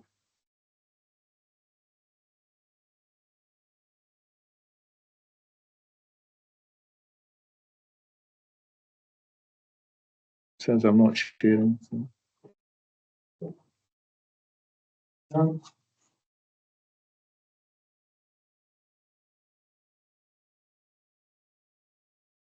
Right, for those of you in television land, I am back. Nice to see you. Let me.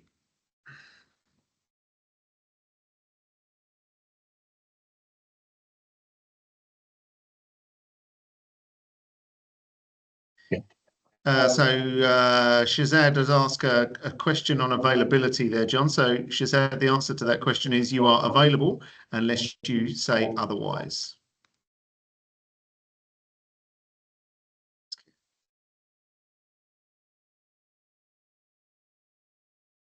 Bear with me, my good friends. I've broken the film.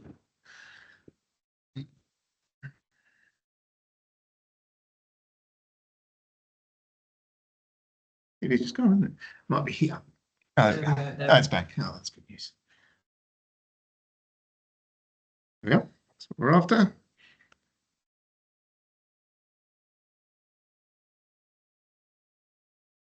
Okay, just give us a thumbs up online if you can see Officials HQ on the screen. Good stuff. Thanks, Shazad. Okay, so it's practice time. Here's your scenario. So for the sake of these practices, we're going to use this appendix, okay? And we are using a first grade one-day match. Okay, and once again, this is not, I'm going to be a first grade umpire. It's the principle that is the important thing. So take some of those, you pass them down. Pass those back across the middle there. Pass those down there. Sorry? What fan did no ring? Yeah, but no ring. There we go. Okay. Plenty to go around. Terry, Marcus, you're expected to undertake some of this as well. Right, Chanel, off you go. Right, no. It's a first grade match. Normal start time of 10:30. You play for 78 minutes. 18 overs have been bowled. At 11:48, the rain starts to fall and you come off. The rain delay lasts for 52 minutes. You schedule play to resume at 12:40. What details are you going to give the scorers? Off we go. Let's go. So let's work out this. It's not going to use. Okay. Come and sit closer. You're allowed to sit here. You come and sit here if you want. So for you, Jared, you can come and sit right at the front, mate. So just follow the bouncing ball. Use your calculators. If you want to see it. Which I hope everybody. Yeah. Sure. Okay, so played for 78 minutes, which is so we're starting at 10:30. Time in progress 78. 18 overs have been bowled. Playing time lost. Rain delay. Do we get any? 52 minutes. No.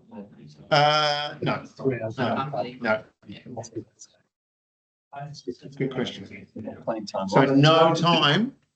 no time is made up from the interval in this situation. Only if you 61 minutes or more, do you get 10 minutes back? Good question, Michael. Thank you. So we haven't lost the hour, so we can't reduce the break. That's correct. So there's no time made up from the interval. So effective time lost. Slightly new. So you probably haven't seen the playing condition. Just observing the nice. I was here on Saturday, one of the new. Good. Make sure we're doing this on our own and then we can collaborate afterwards. So that's A. 390 minus whatever it is. Yeah, so that's 338. Correct. Yep. 338. Divided by. Divided by 3.9. I can't do that one. I'm not that good. Yeah, about 85. Two decimal places, is it? Oh.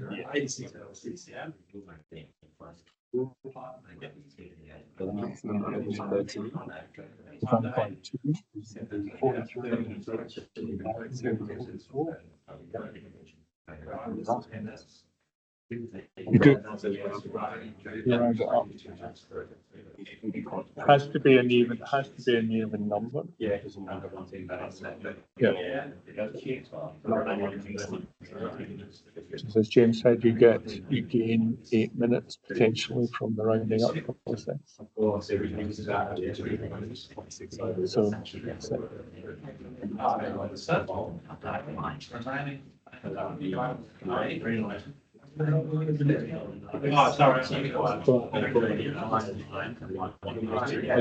So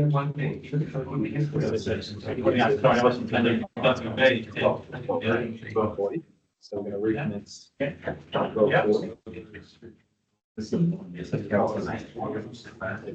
got that. Your key figure in all of this is when you restart, because all your calculations go through. So the first thing you're going to want, when do we start?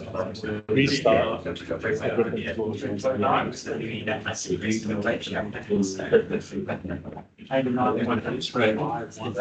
And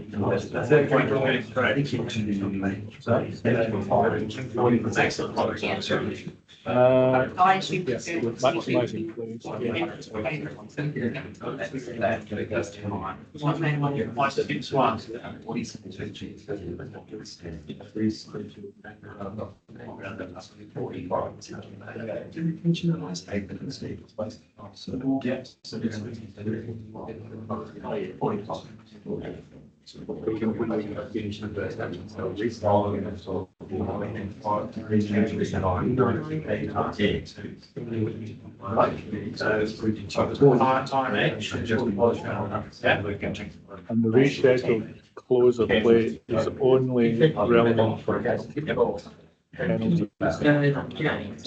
Or I do you round up for the bowl. Maximum bowls you round up.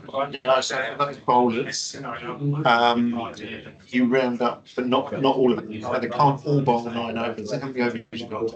So how much you play minus the total time for the innings. So that tells you what's left. So you basically, yes, you do round up. It said 8.8. 8.8, so round up to 9. That's the maximum for only 4 bowlers. So you can't have 5 bowlers bowl 9. So right 9. Yeah, 9 is the maximum. 9. Yeah.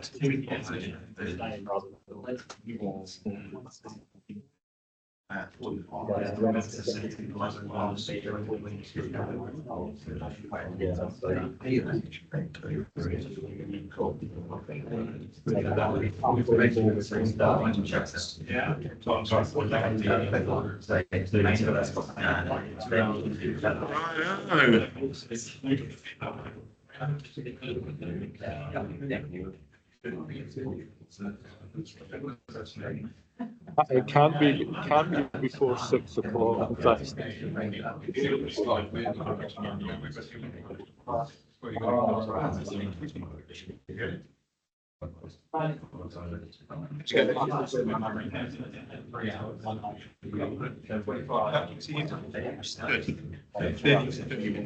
start time is 10:30.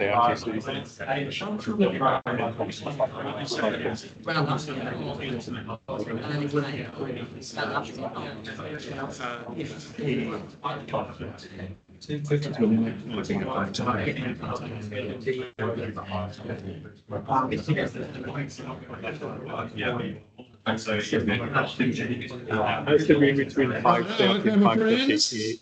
Yeah. Looking in this way, has anybody not finished? Okay, carry on, carry on. Have you got it?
And where we found those, and some of them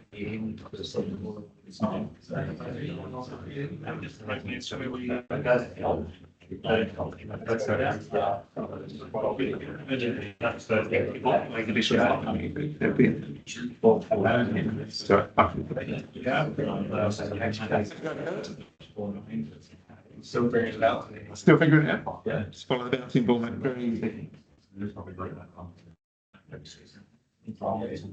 Looking smart.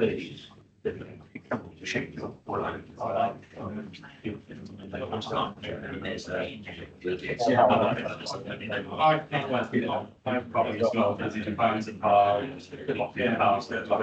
Yeah, two times. So that's just, it's kind of like a watch. So these are the out of 12. One come back. It's nice. Everything. When they go to set, and says, you've got to get it. If everyone wants to go, you remove it, you know. I think the truth of it, I bet that day you should go is the biggest ever. No one's get elders to me, but I think they've got was 526,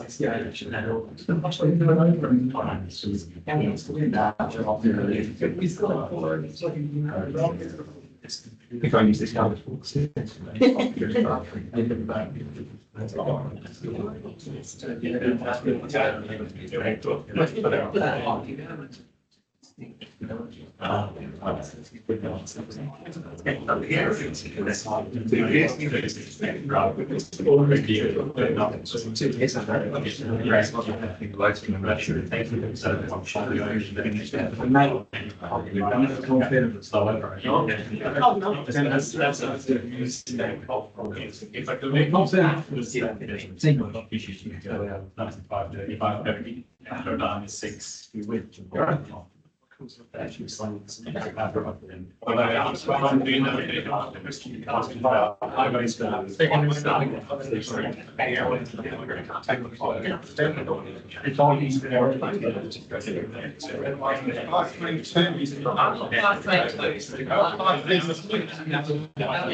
Five things. I got 536. What do I do wrong? I don't know what you think.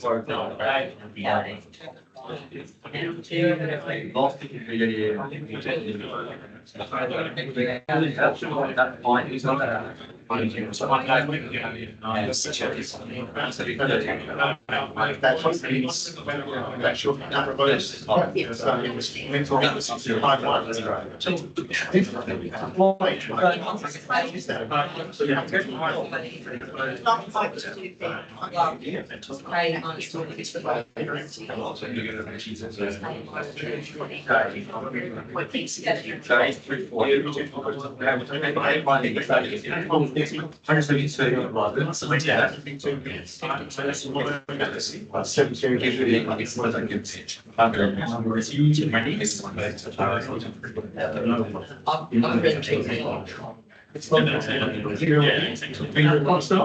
So I feel one of those things. Too much things on the day. That's the right thing. I'm with full shape. It's a little bit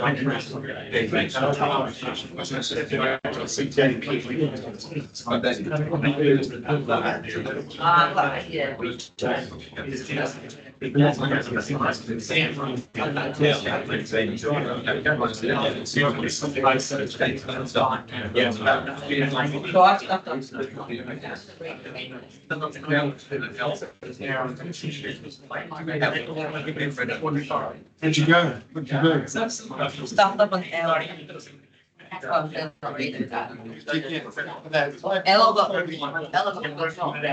I thought it fascinating.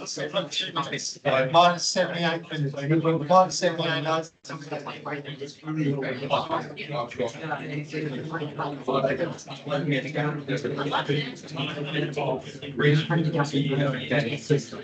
Oh,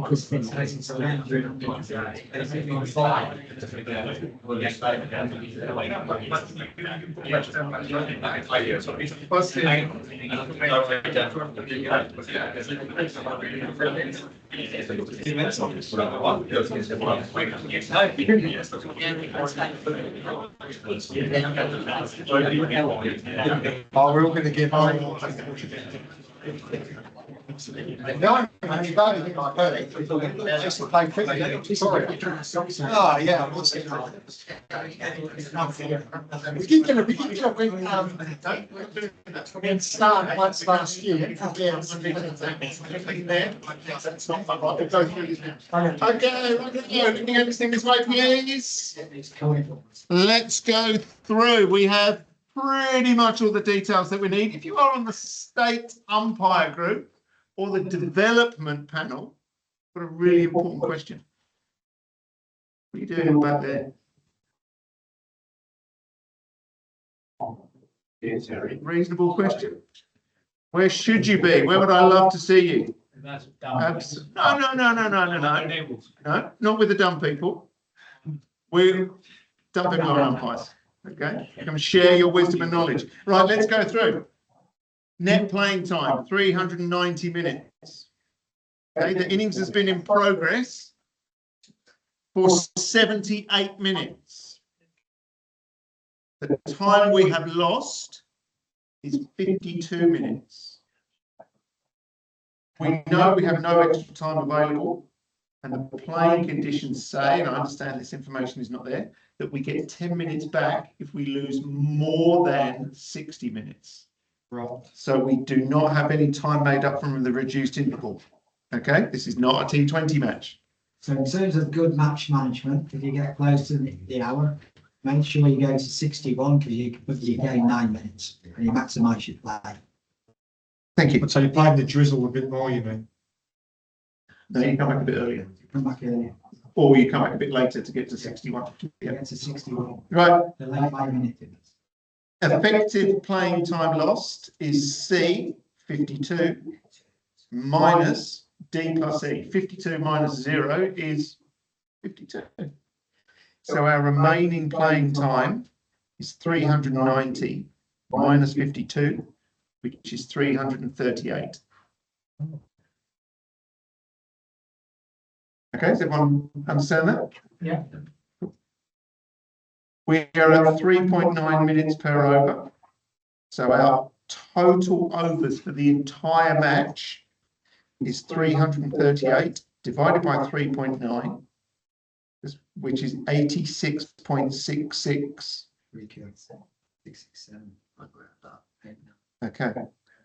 We divide 86.66 by 2. H2 is 86.66 divided by 2. And then we round up to 44. So it's a 44 over a side match. Okay, now maximum bowlers is 44 divided by 9, which is 44 divided by 5, which is 8.8. So our maximum bowlers, our maximum overs per bowler is 9. 9 bowlers can bowl 4 and 1 can bowl 8. Four bowlers can bowl 9. Yeah, not 9. Well, 9 bowlers can. 4 bowlers can bowl. Thank you, Ahmed. 4 bowlers can bowl 9 and 1 can bowl 8. We're going to recommence at 12:40, and our innings length is 44 multiplied by 3.9, which is 172, 171 point something, and we round up. Okay. For this innings, we've already had 78 minutes. So 172 minus 78 leaves 94, is it? Correct. Thank you. So we have 94 minutes left for this innings. We recommence at 12:40. We finish at 2:14. Okay, we then take 30 minutes for the interval, taking us to 2:44. We then play for 172 minutes. Sorry, the innings time is 172 minutes, which takes us to 5:36. Just to call out, James, the innings times are for over 8 purposes. Over 8 purposes. that you could be either behind the overs or ahead of the overs when the interruption happened, or in the first innings, either just for overlay purposes, because you could still finish before. Yeah, absolutely. We're not playing minimum overs cricket, we're playing maximum overs cricket. And as we said really early, if that first innings, if they haven't bowled those overs by the cessation time, we carry on until those overs are bowled, take the interval, and we bowl the entire overs. So this is the information that we're going to give to captains and scorers. Got to look after our scorers. Okay? That's the information. The second innings, would you give them that second innings? Possibly not. You might delay that second innings depending on when the first innings finishes. Also scheduled. Scheduled, yeah. They're not firm at the time, and those scheduled times can change. Okay. New sheet of paper, so take that first one, chuck it away. Put it in your bag. Who hasn't got a pen? Alfonso? Why are you coming umpire training with no pen? No, don't go and join them, Ahmed, whatever you do. Okay, same playing conditions apply. This is a really nice, easy question for handouts. Now that same appendix applies. Appendix 1 or potentially appendix 2. Oh, I see, the other side. Yeah. Okay, good.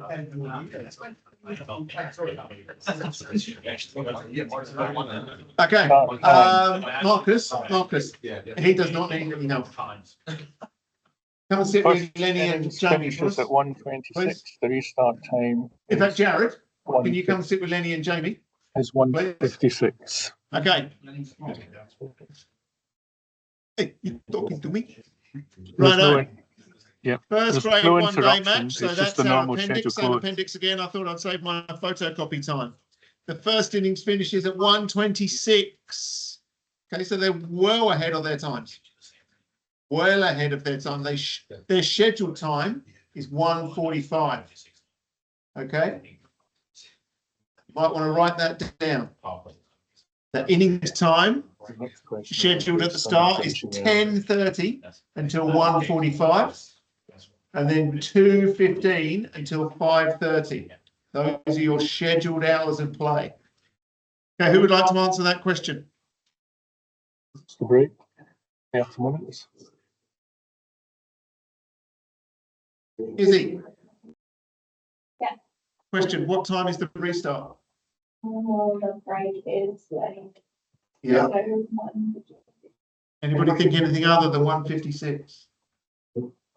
Very good. Think about this slide. There's so much room at the bottom of the slide. So much room. So let's dig a bit deeper.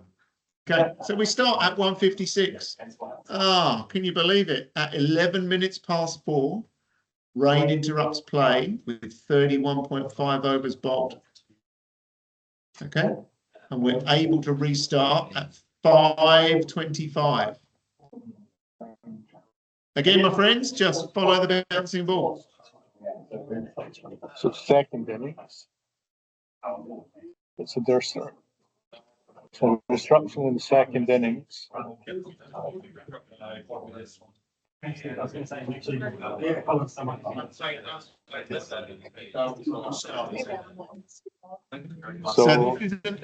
you've got to work out how much playing time is left, has lost, and how many overs you're going to go. You've got to work out how much playing time is left. That will tell you how many overs you're going to get.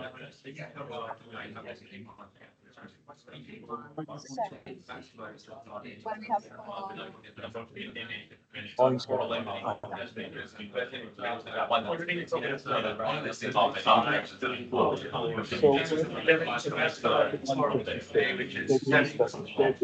So time is in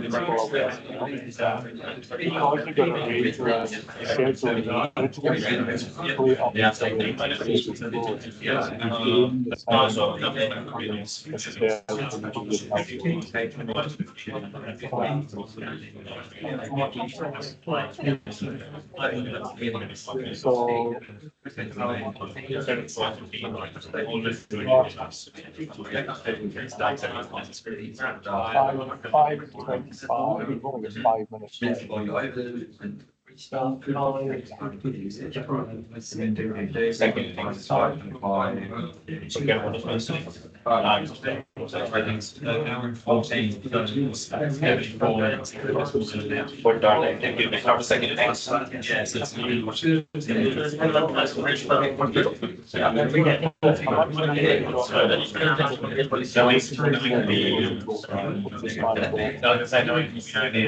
So how many overs?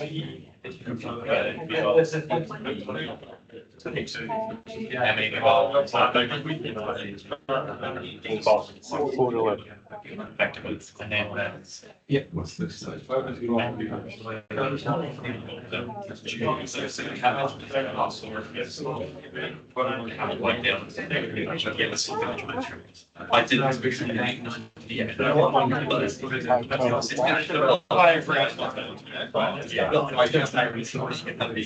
What time was Play restart. now? What time was the scheduled to finish? There's a time between the first and the time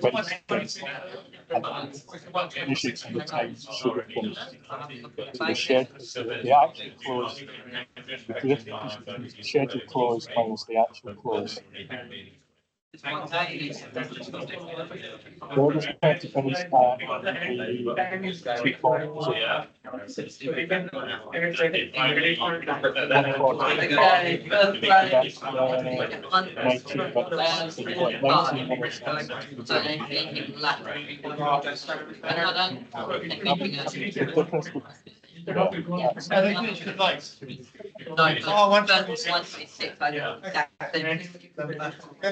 1:45. So that means we get 18?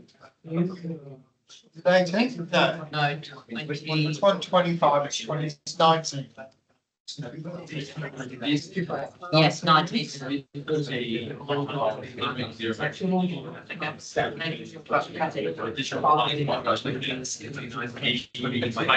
playing time.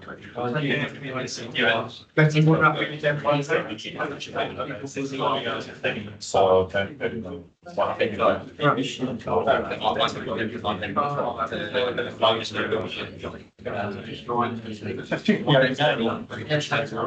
We started a 50 over game. Yeah. 74 minus 90.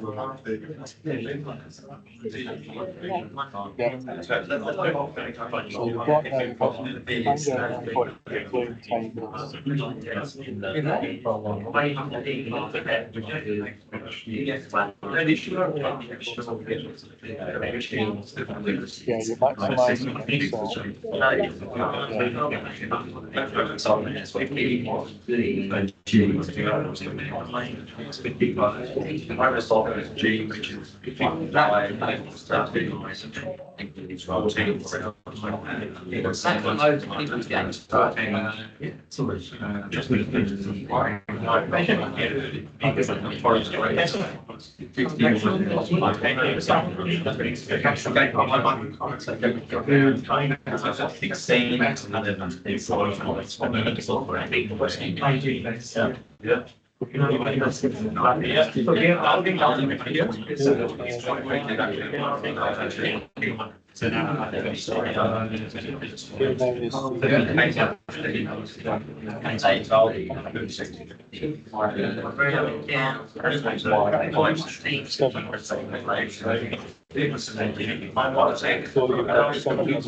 your finished time is just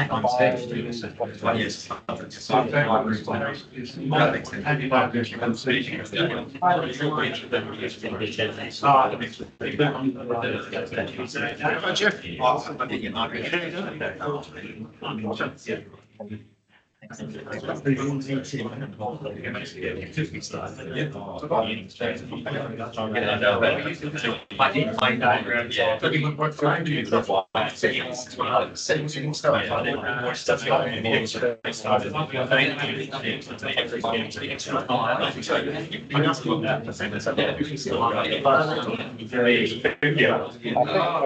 this is what happens.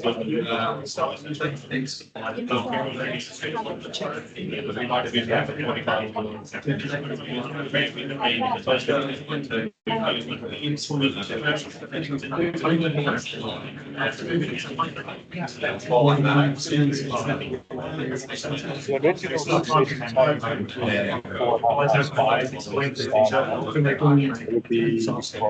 5:04. It would be what the next the scheduled time people often appreciate the close of play, finish time to start, and you're going to finish at 20 to start. You still have that play right through to the end.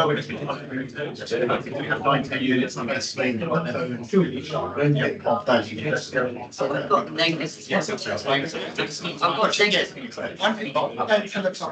Basically find an over, wait for the over. Why is that? Start of interruptions. You should be behind the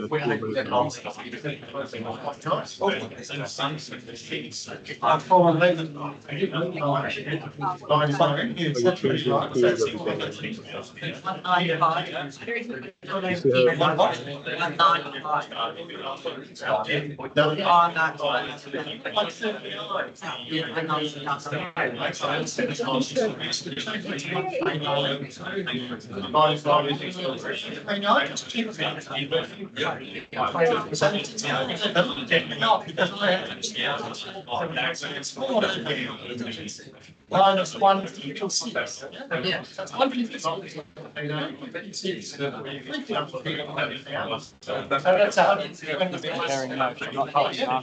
And then so 350. They're actually restarting after putting the schedule through the play. Should have been. And so you're able to use their early time to play on.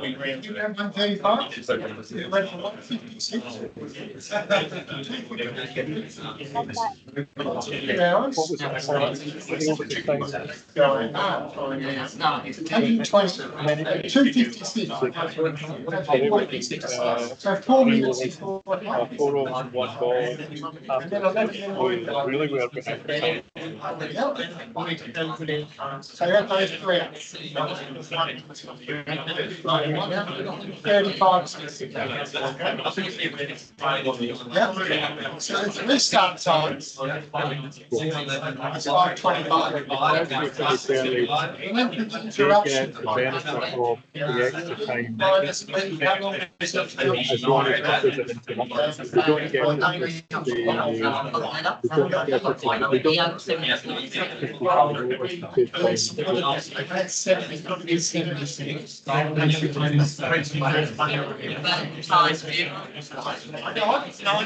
Because they finished the Well, that's not that.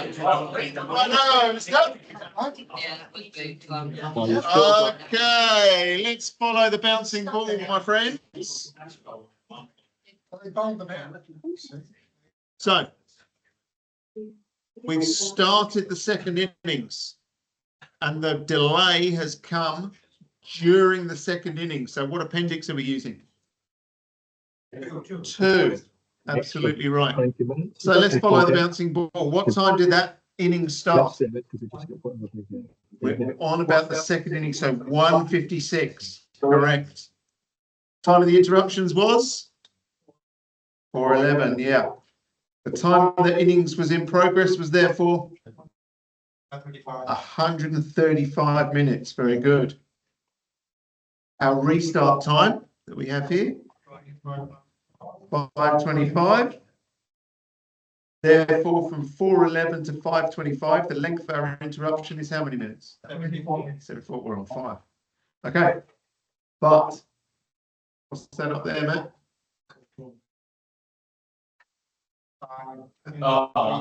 19 minutes up our sleeve from here. From the early finish of this innings, we have 19 minutes because we wrote down at the top our innings times, 10:30 till 1:45. Okay, so we've got an extra 19 minutes. 10 minutes on the punt. Not on the punt.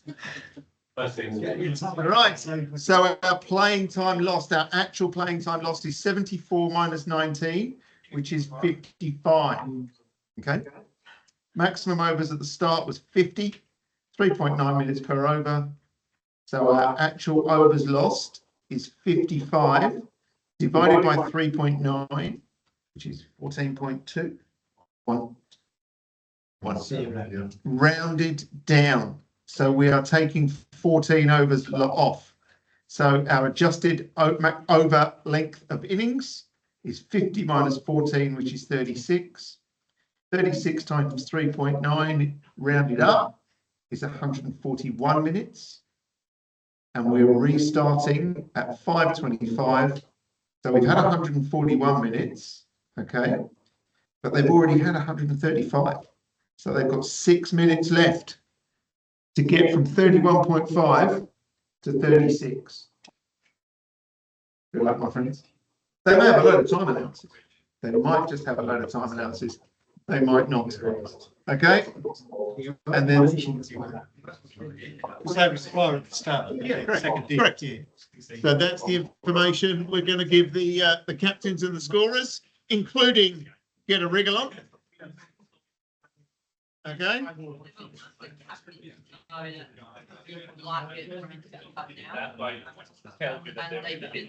Absolutely, they should. We're not responsible for that. Okay, righto. We've got 5 of these. I'm very happy to continue through. This is number 3. Okay, again, your times are exactly the same. 10:30 till 1:45. 2:15 until 5:30. Those are your scheduled times, okay? This one here is a little bit different, okay? So this one, there's 2 interruptions. Yeah. We've got 2 because it happens, Phil. It happens. So how do we deal with those 2 interruptions? Separately or together? We deal with them separately, but the maths we do, we add those times together because we're still in that first innings. So the first innings we played for 15 minutes, only 3 overs. Then you're going to play on 10:45, rain starts to fall and you come off. The rain delays for 52 minutes. And you schedule your play to resume at 11:37. We do all our calculations. Okay, we're not going to do those straight away.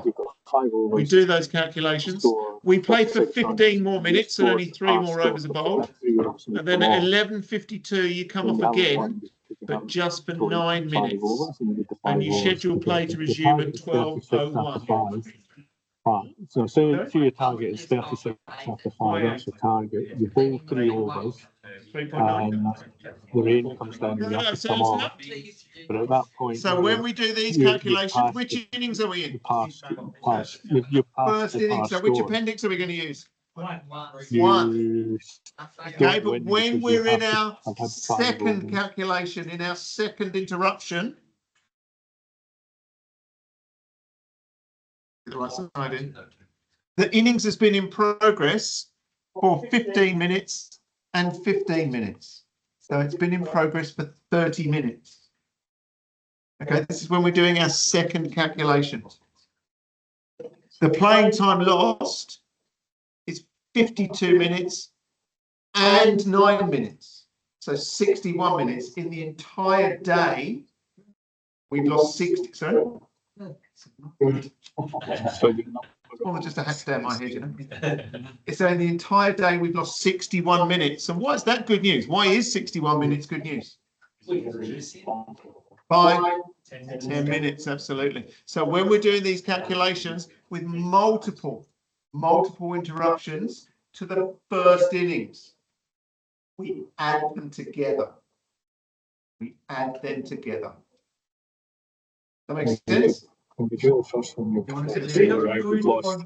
You want It's to going do to be the separate 40 calculations on the first? side. You lose the second wicket. What's the total No, I time wouldn't. you've Don't lost? do these ones yet. You do the same thing, and Do that the tells you whole that lot together. it's gone from being a 44 over a side One calculation, to yeah. a 39 over a side. Duckworth Lewis, and the minute you come off the field, if you've been on the field playing, the minute you come off, Duckworth Lewis comes into. So you would have done two calculations. You would have done one here, and then you'd have done one here. But that one includes that one. Is the time of your loss. And then Yeah, it two tells you interruptions. what it tells you how much Yeah. We've done the first interruption, but now we're just doing the second interruption. It's Sunday is a 9:30 start at James Oval. Oh, right. I'll send the details to you tomorrow, Ron. But I just got an email from. I'll contact you then. Oh yeah, that's fine. Yeah. I'm not at work tomorrow. It's Friday, but I'll be back next week. We'll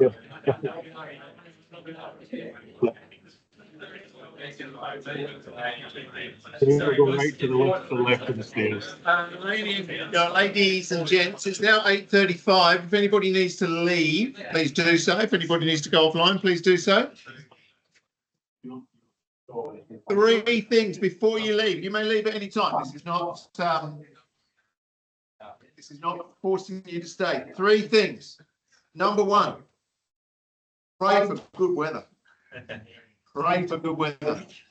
Number 2, if bad weather is coming, do some practice and send them to me or John or your mentor in the lead up. Send them to Ahmed or to Matthew or to Peter or to Jared or to Kate or to Ashley. Send them to your mentor to let them go through. Send them to a more experienced umpire who's pretty good at this stuff. That's point number 2. And point number 3, even if bad weather isn't coming, do a load of practice. Practice these things. Anything can happen at any time. Ground, weather, and light. Okay? Just the point, James, and before the toss from now, there will be a ground weather and light question asking you to do the calculation. And let's have a brutal show of hands here.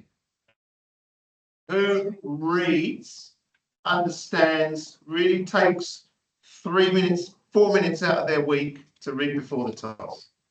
I read it. I call bullshit. Some people in the room.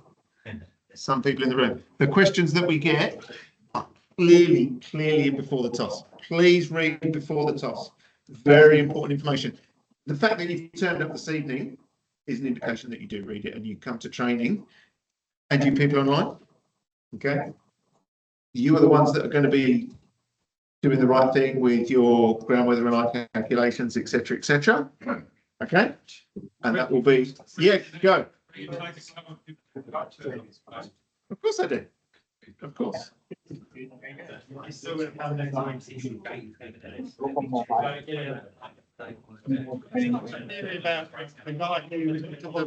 Return bombers back to England where the ball. Oh yeah. He said that's where we need to fix them. Yeah, correct. And I said no. That's the place. That's right. That's a great theory. Where they're not. That's right. Yeah.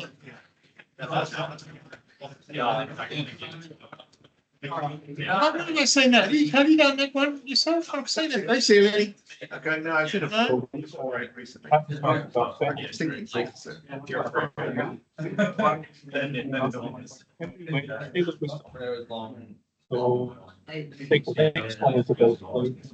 Yeah. It's actually one of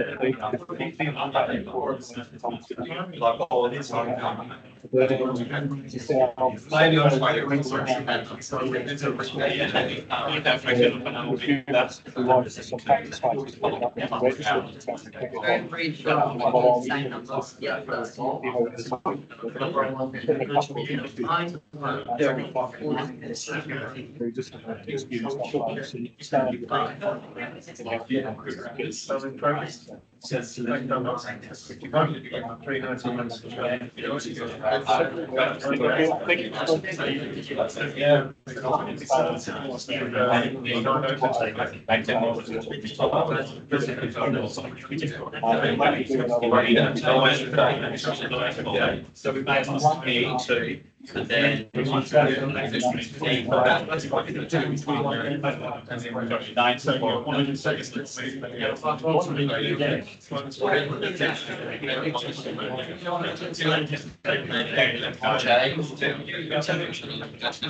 so technically it's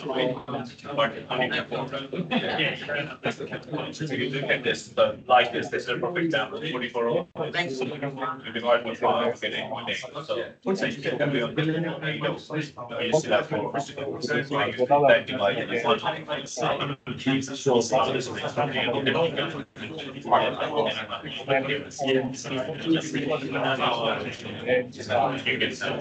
You can say it's not now. Yeah, you technically won't have to manage it.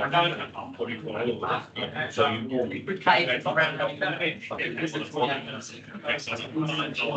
but this is the scenario. Okay. Yes.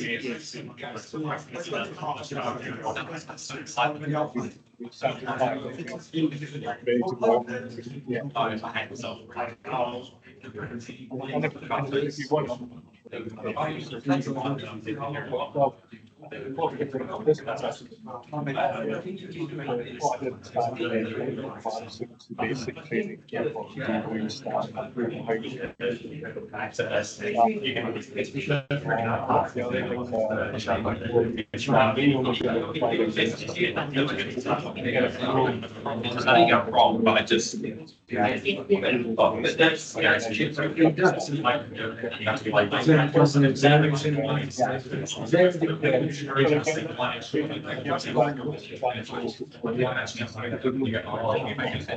you make a different error.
Some time we'll spend 20 minutes. Let's have a look.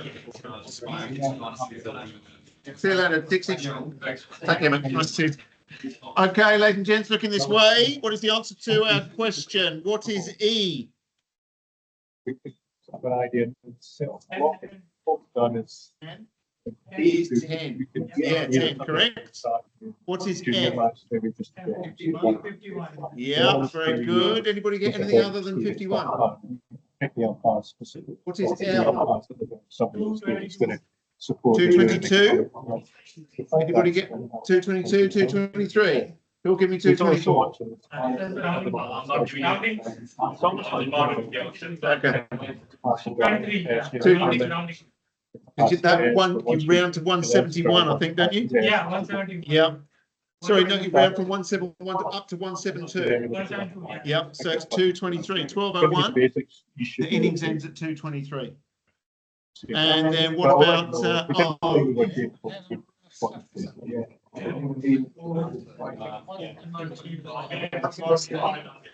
okay. Pete, what did you get for O? 535, yeah. Okay, just before you leave, ladies and gents, if I could just have your attention, please, just before you leave. I can still get in and put my availability. Just want to draw your attention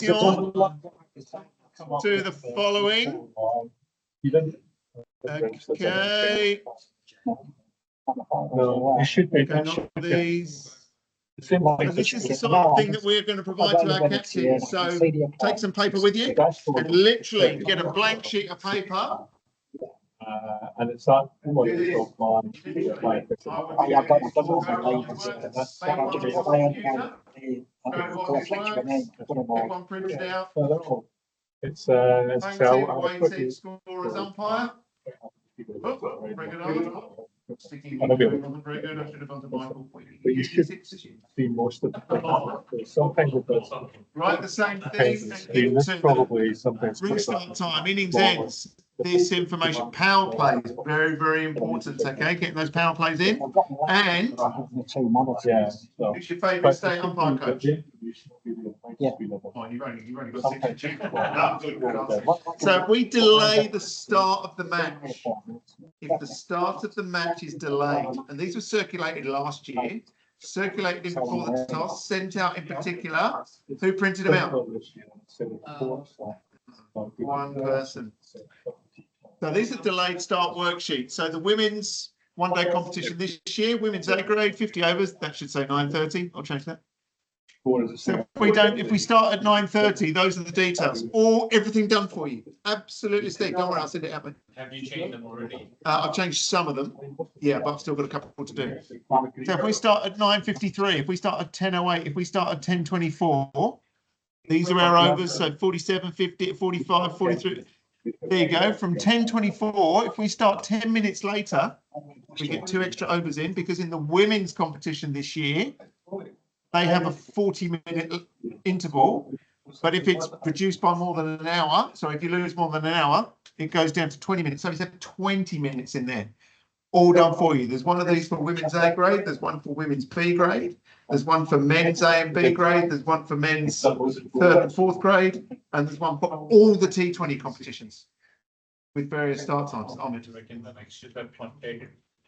They have. Yeah, I would check. Okay, so all of these. James will send that. Just John will send this attached on before the toss. Okay. Print them out. On Friday. This one's coming. Maybe because I'm off on Friday, which means I've got to go through every single tomorrow. I've done a load of them. I might not get the chance to do it. If it's not this week, certainly next week. Next week. Next week, Jared. sorry, just to call out, this is only if you don't start on time. Correct. Yeah. For a delayed start. Yeah. Delayed start. Next week, Good next to see you again, Wednesday and next Thursday. Next Thursday's online. Next Wednesday, 1 day playing conditions. Okay, well, we will touch very briefly on GWL, but 1 day playing conditions. Seniors, juniors, T20s. That is our evening next week. Seniors, juniors, T20, 1 day playing conditions. The same content will be on Thursday as on Wednesday, but John and I are on that one remotely from home or from somewhere else. Okay, so thank you.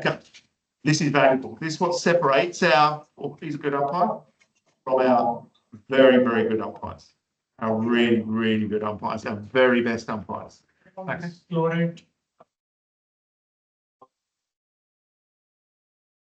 Have to I think we're doing it now. Right, it's on next week because that's We came back on 12. about accountability to sole overrides. So we mean? Sole overrides, yes. But we'll talk about that. 61%, right? Yes. Good stuff. For those of you online, thank you so much. Nice to see you all. I will now stop the recording. This recording will also be shared as well. And good night. Yeah. It should be